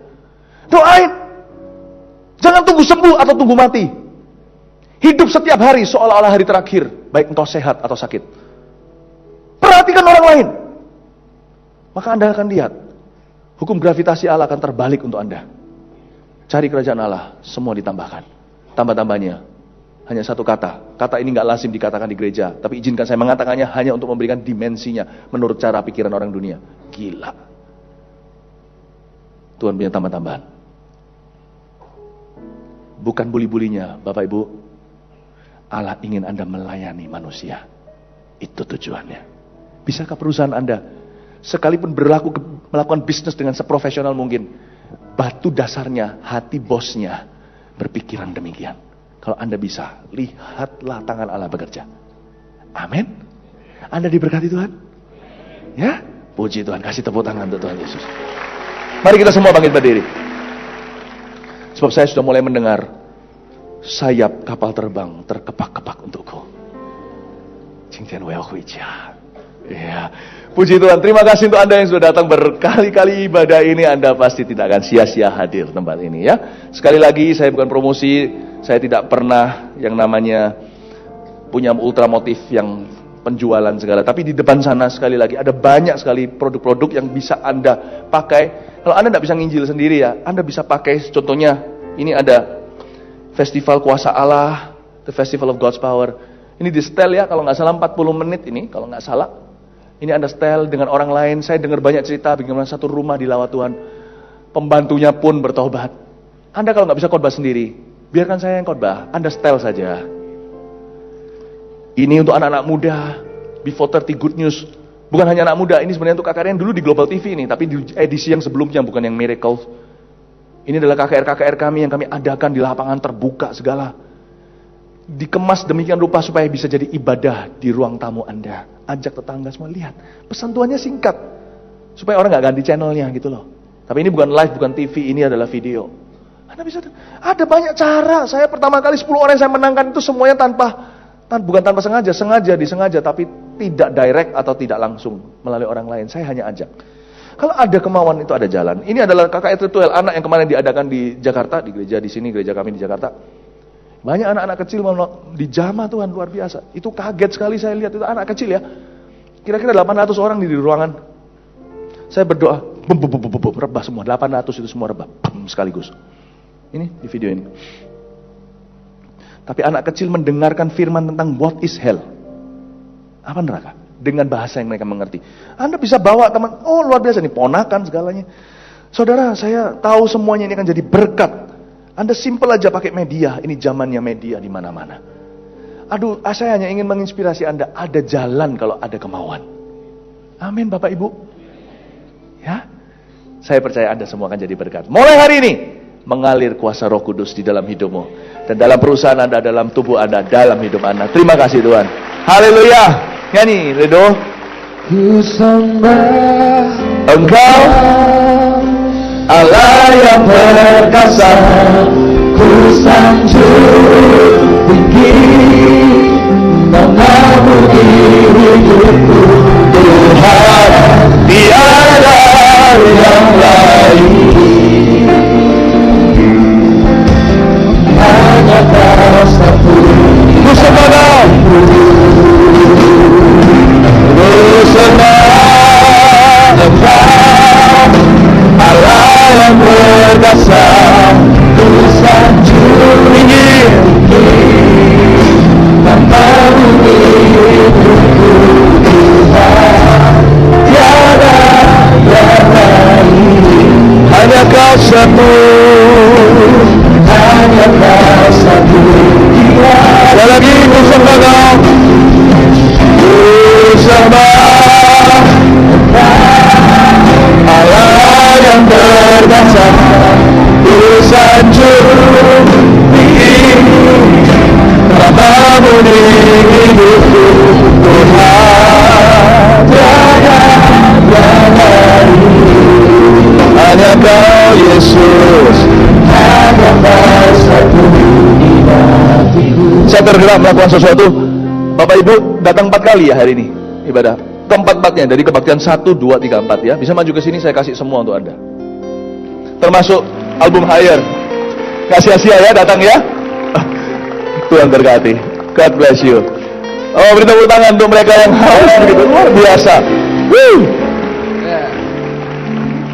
Nanti lihat ya, lain kali saya datang kan rebutan 4 kali semuanya. Sekarang saya mau panggil orang-orang yang hari ini sudah seperti menyerah. Sudah menyerah soal mimpinya. Aduh Tuhan, aku ini rasanya bergumul soal visi hidupku.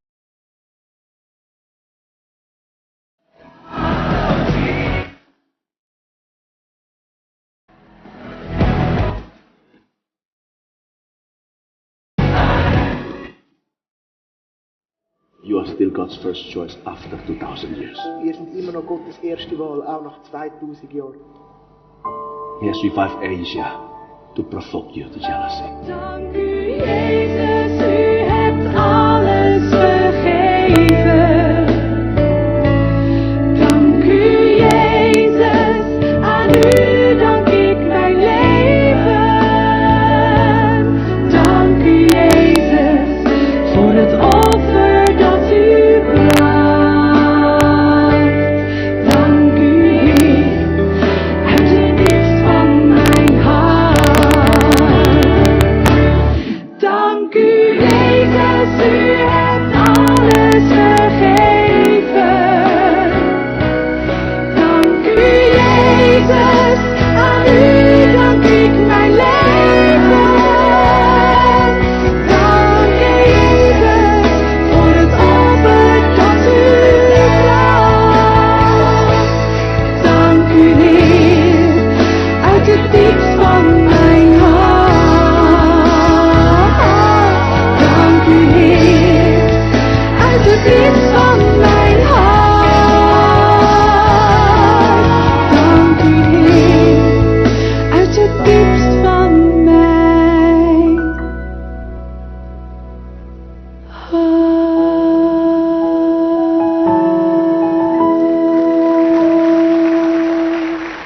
apapun pekerjaan Anda, kalau Anda dan saya taat kepada Allah, kalau kita nggak memikirkan diri sendiri, latar belakang kita siapa, apalah profil kita, tidak sepenting itu dibanding profil Yesus. Kalau kita mau jadi salurannya, maka minyak itu akan mengalir tak henti-hentinya lewat bisnis kita, keluarga, lewat pelayanan kita, pekerjaan kita, lewat masa muda kita atau masa tua kita. Tuhan nggak melihat siapa bejananya. Tuhan tanya siapa yang mau diutus olehnya. Bukan berarti menjadi misionaris pergi memberitakan Injil sebagai pendeta. Sekali lagi, apapun profesi Anda, kalau Anda dan saya berniat jadi berkat, tidak menghiraukan diri sendiri, berkat Tuhan akan mengalir tanpa henti. Itu hukum rohani, seperti gravitasi, nggak bisa diubah sana sini. Hari ini, di kebaktian terakhir ini saya mau sampaikan khotbah saya berjudul bukan buli-bulinya. Saya ajak kita melihat sesuatu yang kita sering dengar, minimal pernah dengar, tapi kita kurang hati-hati dalam meneliti ayat-ayat ini. 2 Raja-Raja pasal 4 kita buka bersama-sama. Minyak seorang janda.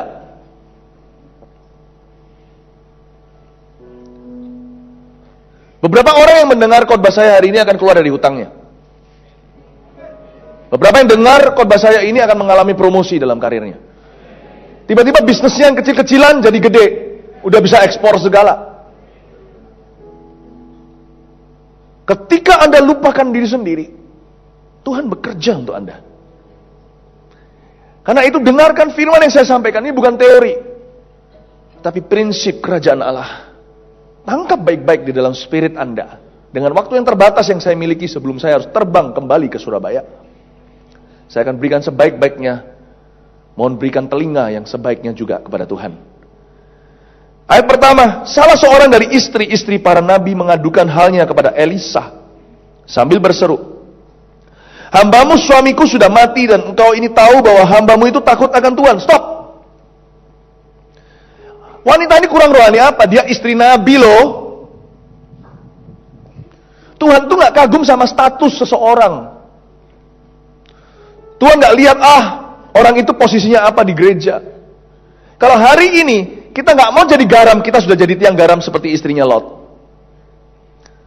Tuhan gak lihat prestasi kita masa lalu, bahkan Tuhan gak lihat gelar kita, gak pandang siapa kita. Yang Tuhan cari adalah a willing heart, hati yang bersedia. Bukan orang yang egois hanya cari kepentingannya sendiri, tetapi yang cari kerajaan sorga terlebih dahulu, yang akan mengalami tambah-tambahannya. So what gitu loh kalau dia adalah istri Nabi. So what kalau suaminya takut akan Tuhan. Hidup ini ada tujuan lebih tinggi daripada sekedar bertahan.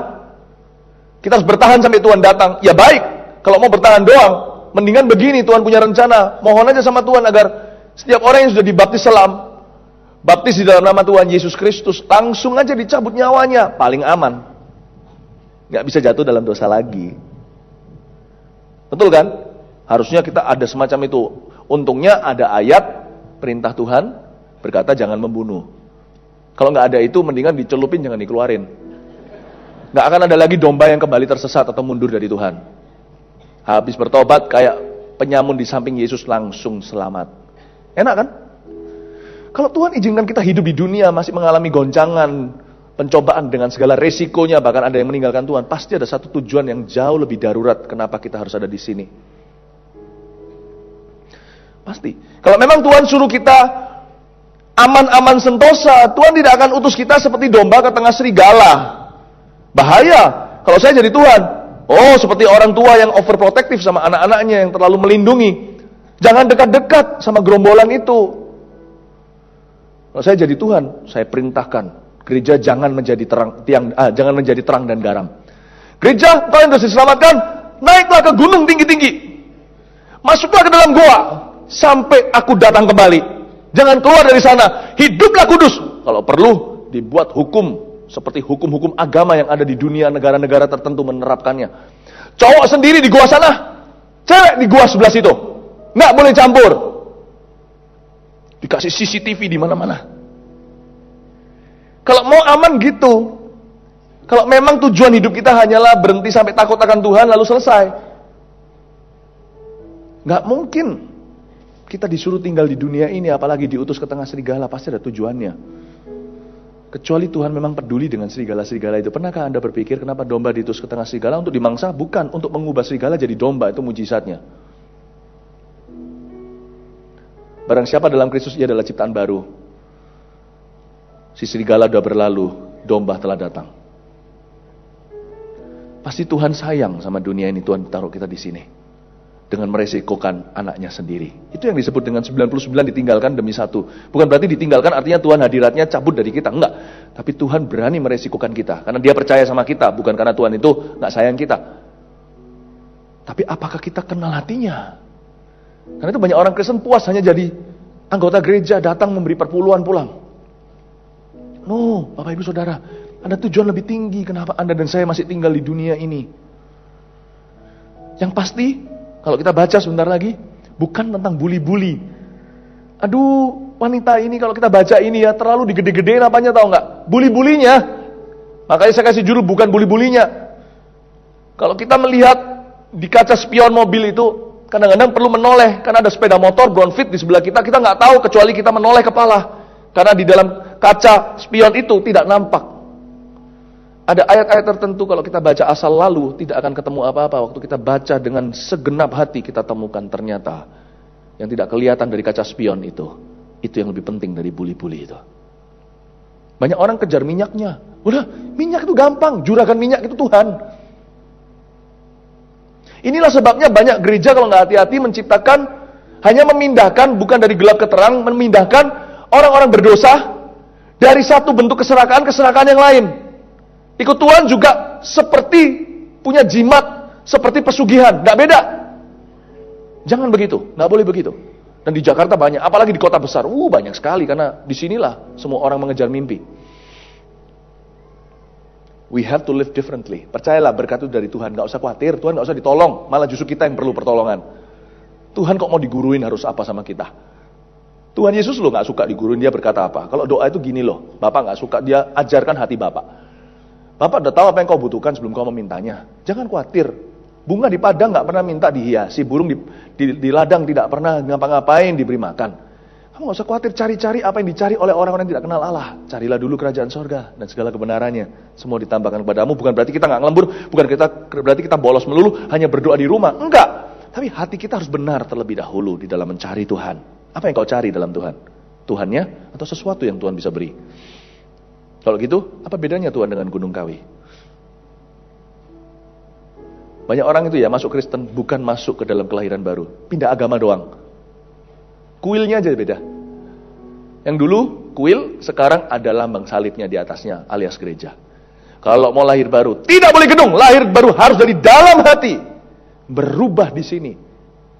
Jangan cari prosperity. Di dalam gereja apalagi itu adalah pelacuran dan pemberhalaan. Cari Tuhan. Prosperity itu salah satu janji Tuhan. Amin Bapak Ibu. Oke, sekarang kita lihat ya. Mentalitas ini kalau nggak hati-hati masih dibawa oleh orang-orang Kristen hingga kini. Ayat 2 jawab Elisa kepadanya. Elisa luar biasa. Ini Elisa ini dokter canggih. Sorry, kita tadi nggak sampai situ sebelumnya. 4 ayat 1b sekarang. Tetapi sekarang kata wanita itu penagih hutang sudah datang untuk mengambil kedua orang anakku menjadi budaknya.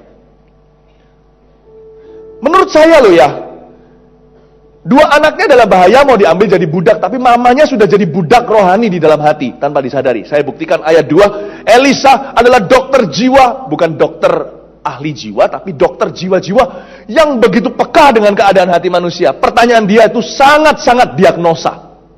Ini dokter yang pintar sekali. Dia tanya, sakitnya di mana, ngerasanya gimana? Perorangan, negara pun bisa terapkan khotbah saya ini. Oke? Waktu dia bejana, dia berkata, dia kan dua anaknya mau diambil kan, jadi dia nggak mungkin taruh rumah kan, takut diculik nanti. Jadi diajak pergi, sambil pergi mama ngomel. Coba saya ajak Anda berimajinasi sedikit.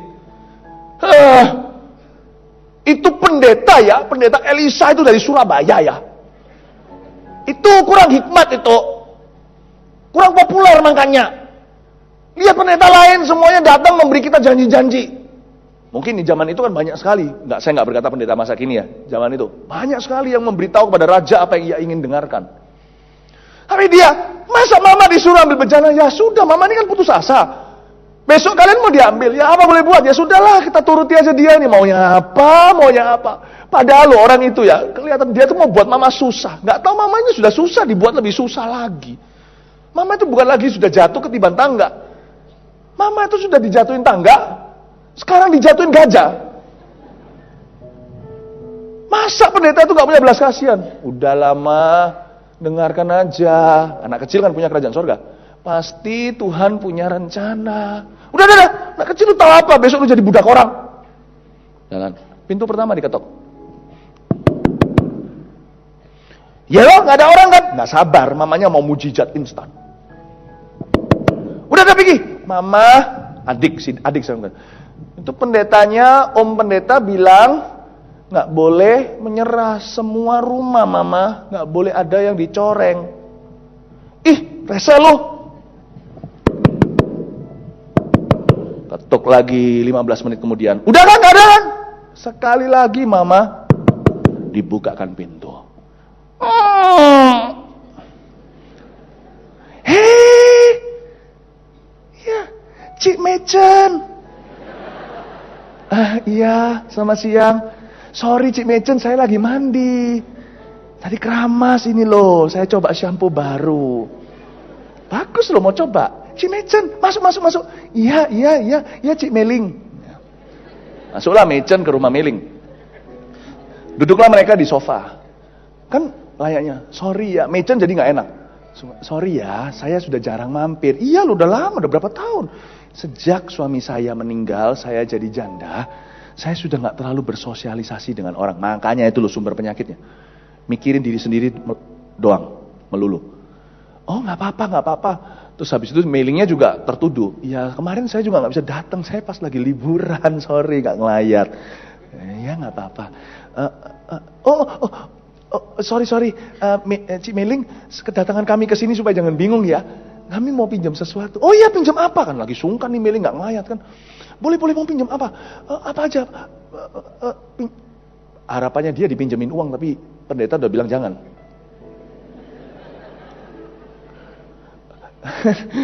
Mau ngomong malu. Mau pinjam. Gak apa-apa, bilang aja. Anak kecilnya bilang, mau pinjam puli. Bejana. Hus. Iya, tapi betul kok anak saya mau pinjam bejana. Meling melihat, lu buat apa Ci pinjam bejana? Untuk apa pinjam pispot? Ini panjang cerita sih, tapi supaya si Mecen tidak tampak gila di mata tetangganya, terpaksa dia kesaksian apa yang dikatakan pendeta. Dikeluarkan catatan khotbah. Diberitahu bahwa kita harus percaya pada Allah. Caranya misterius, tapi kalau kita taat saja akan mengalami mujizat. Oleh karena itulah aku Mecen ada di rumah Muling, minta pinjam bejana. Si Meling berkata dengan senang hati, itu ada beberapa, ambil. Pergilah mereka, waktu tutup pintu, Meling termenung dan berkata, tanpa disadari Tuhan pakai Mecen hari ini untuk bicara sama kondisi hatinya, karena dia udah lama gak ke gereja PRJ.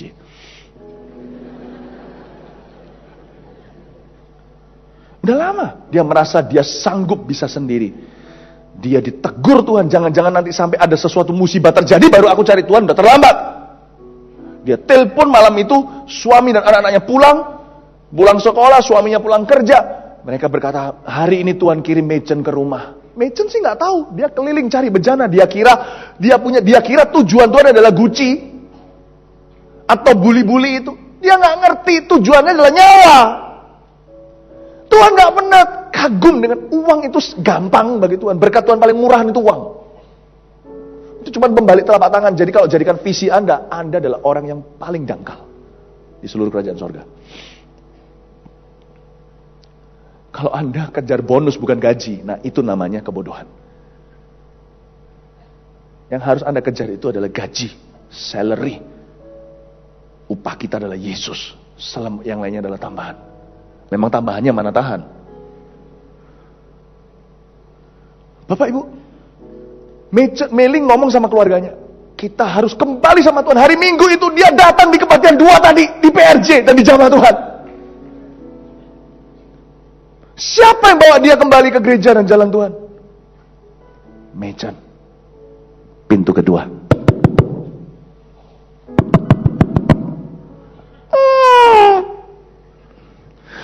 Cimecan nangis.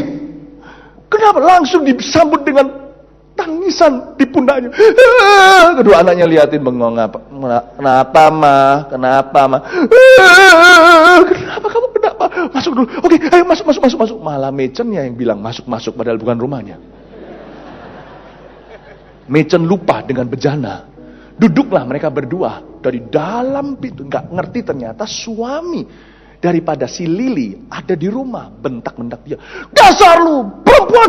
Tuk. Sensor semua kata-katanya. Itu loh. Aku sama dia hari. Aku mau cerai. Cerai lah. Gak apa-apa. Emangnya lu doang. Emangnya cewek cuma lu doang. Di luar juga banyak. Langsung bangkitlah singa betina di dalam diri seorang Mecen, lupa bejana dan berkata, "Diam kamu Arif!" "Oh, sorry Cimecen, sorry. Cimecen di rumah saya nggak tahu." Si Lili nangis. "Diam kamu! Coba macam apa kamu? Waktu dulu kamu dikonseling sama Koko, suamiku almarhum, kamu janji akan cintai dia. Gimana kita dulu satu FA? Apa janjimu gombal?" Arif diam. Tiba-tiba Mecen ikut nangis, iba, marah. Lalu habis itu berkata, "Kamu jangan begini dong. Kalian dulu itu adalah pasangan paling sejoli. Kenapa kalian begini sekarang?" Diambillah tangan si Arif, ditaruh di tangan si Lili dan berkata, "Sudahlah baikan. Ayo, Cici doain supaya kalian jangan cerai." "Iya, kami udah mau cerai, Ci. Udah ada jalan kok." Dia buka jalan saat tiada jalan. Karena Mecen udah lama sekali nggak dengan, udah jauh. Ya kan, jadi lagu-lagunya masih lagu-lagu jadul. Setelah itu mereka nggak jadi cerai. Setelah itu baru sadar. Setelah sudah dihapus air matanya, "Puji Tuhan, hari ini Tuhan melawat kami. Terima kasih ya, Ci. Terima kasih. Oh, by the way, Cici kenapa kesini? Disuruh Tuhan ya untuk damaikan perceraian kami." "Enggak sih, aku mau pinjam gentong." Anda bisa ngerti sekarang? Poinnya bukan gentongnya. Perusahaan Anda itu cuma alasan aja. Kasih Tuhan alasan kenapa harus memberkati pabrik Anda. Itu cuma alasan bagi Tuhan. Itu semua kan berlalu. Jiwa itu gak akan berlalu. Oke, pintu ketiga. Langsung dibuka. Setelah sekian lama dibuka. Kaget. Ketemulah dengan si Budi. Dia bawa tali. "Aku Budi duduk sendiri. Ambil tali sudah mau bunuh diri. Talinya putus. Nggak jadi mampus. Karena si Mecen nyelonong seperti tikus." Dia bilang, "Ngapain kamu Budi?" "Aku di PHK. Aku terlibat hutang kredit card."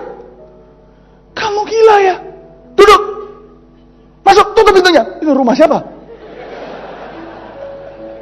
Duduklah si Mecen, kuliahin dia. "Kamu tahu ya, saya ini Budi, kita ini dulu teman sekolah kan? Dulu kamu gimana kuatnya? Kamu tahu nggak, masalahmu nggak ada segininya masalahku. Kamu cuma di PHK, kartu kredit, kamu tahu belum menikah. Saya ini ditinggal suami di zaman kita sekarang ini. Kalau orang jadi janda, nggak ada yang mau kawini. Karena zaman itu, kalau siapa yang kawini, anaknya tidak boleh atas namanya dia, harus nama suami sebelumnya. Jadi keturunannya, akhirnya warisan semuanya, ngapain? Ngapain gua menikah dengan wanita, kalau wanita masih banyak di luar sana, perempuan sama satu orang yang nanti anaknya jadi anak almarhum suaminya. Namanya semuanya. Aku nggak bisa menikah lagi.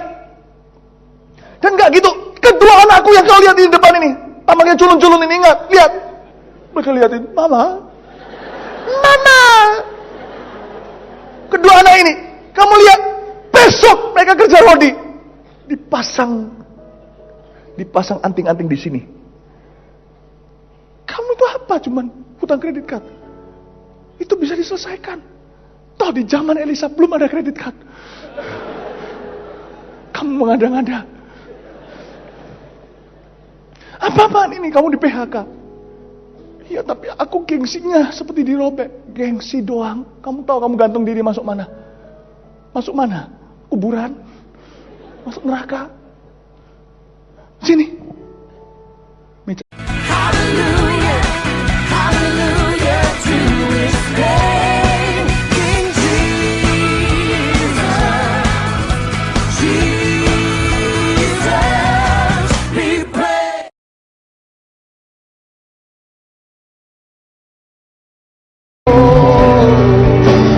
Hanya kau satu di hatiku,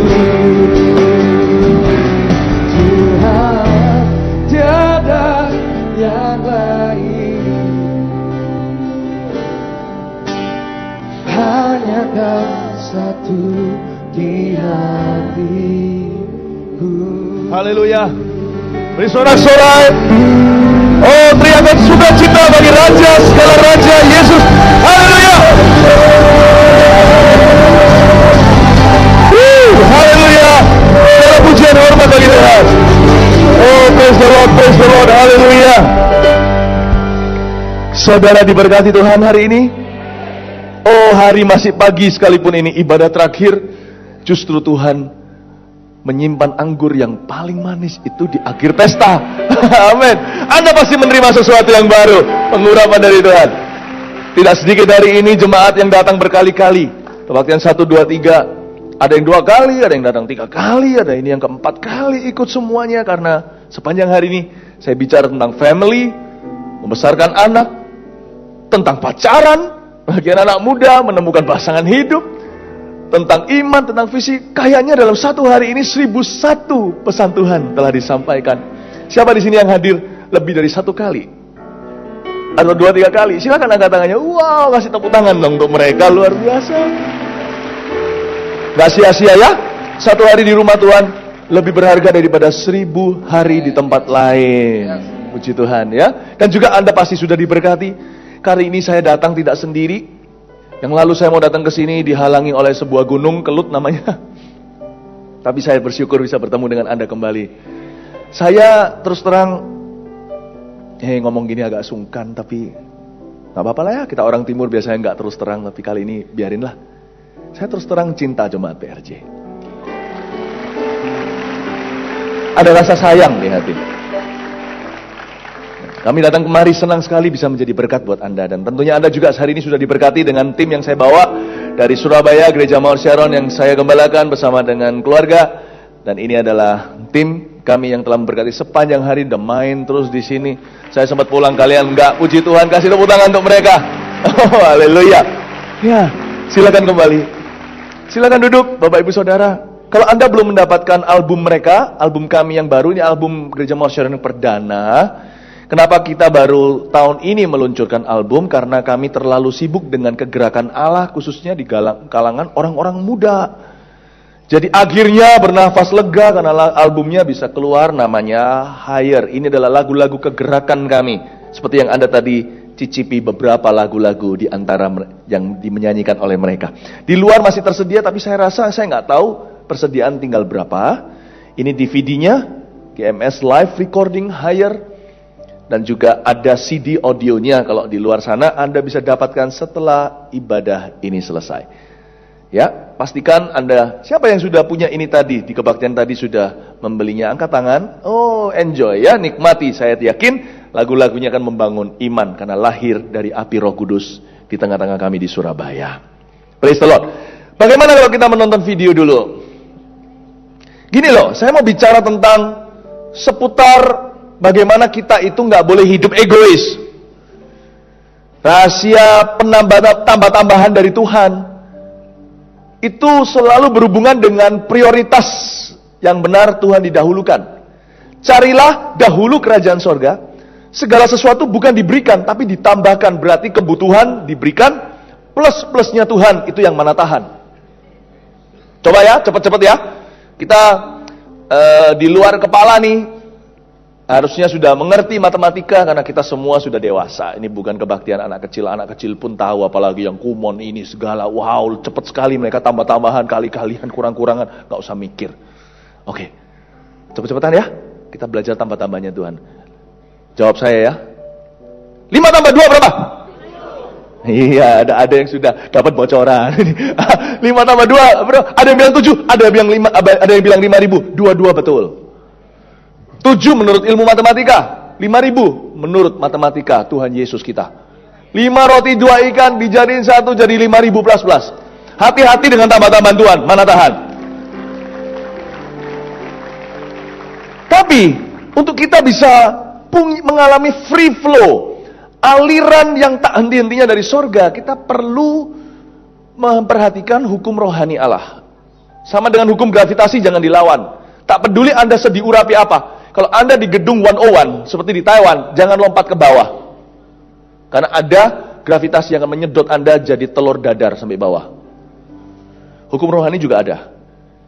Bila Yesus didulukan, kita kenal hatinya, maka tidak perlu khawatir akan berkat. Anda dan saya harus paham tentang hal ini. Berkat jangan dikejar. Mazmur 23 berkata, Tuhan gembalaku, itu yang harus kita kejar. Kita di belakangnya, kita mengikuti dia. Kalau Tuhan punya Twitter atau Facebook hari ini, kita yang harus jadi follower.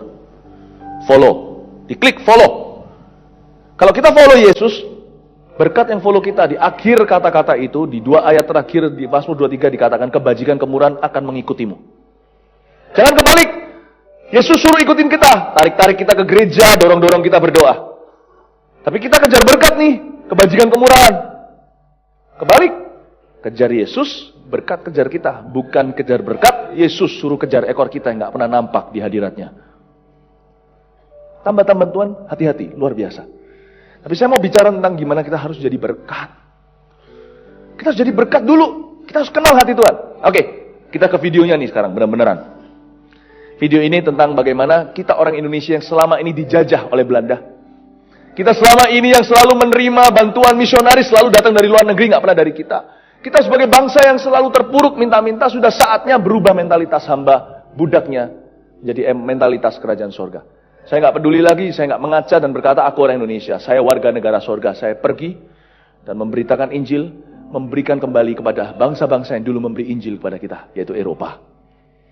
Ternyata rahasia berkat adalah kalau kita, orang Indonesia sekalipun, sudah waktunya jadi berkat bagi orang lain.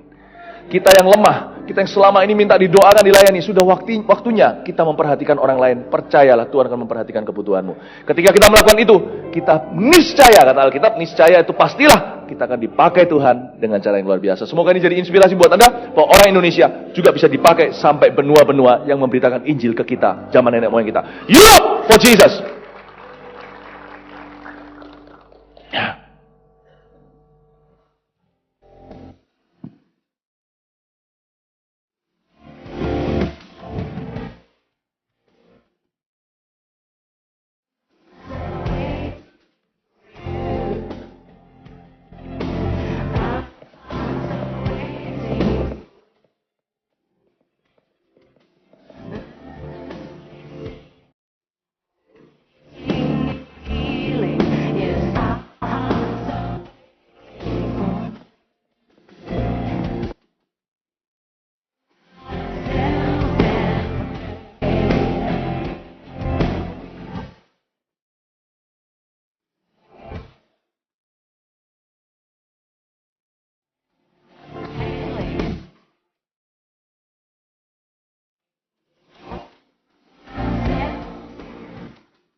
Lord, give me Europe or I die. Heer, geef mij Europa of ik sterf. The Lord called me to release my tears to him. En de Heer zegt, geef me je tranen. Now he's calling you to do the same. En hier gaat hij hetzelfde doen. Kneel, everybody, and pray. Kneel en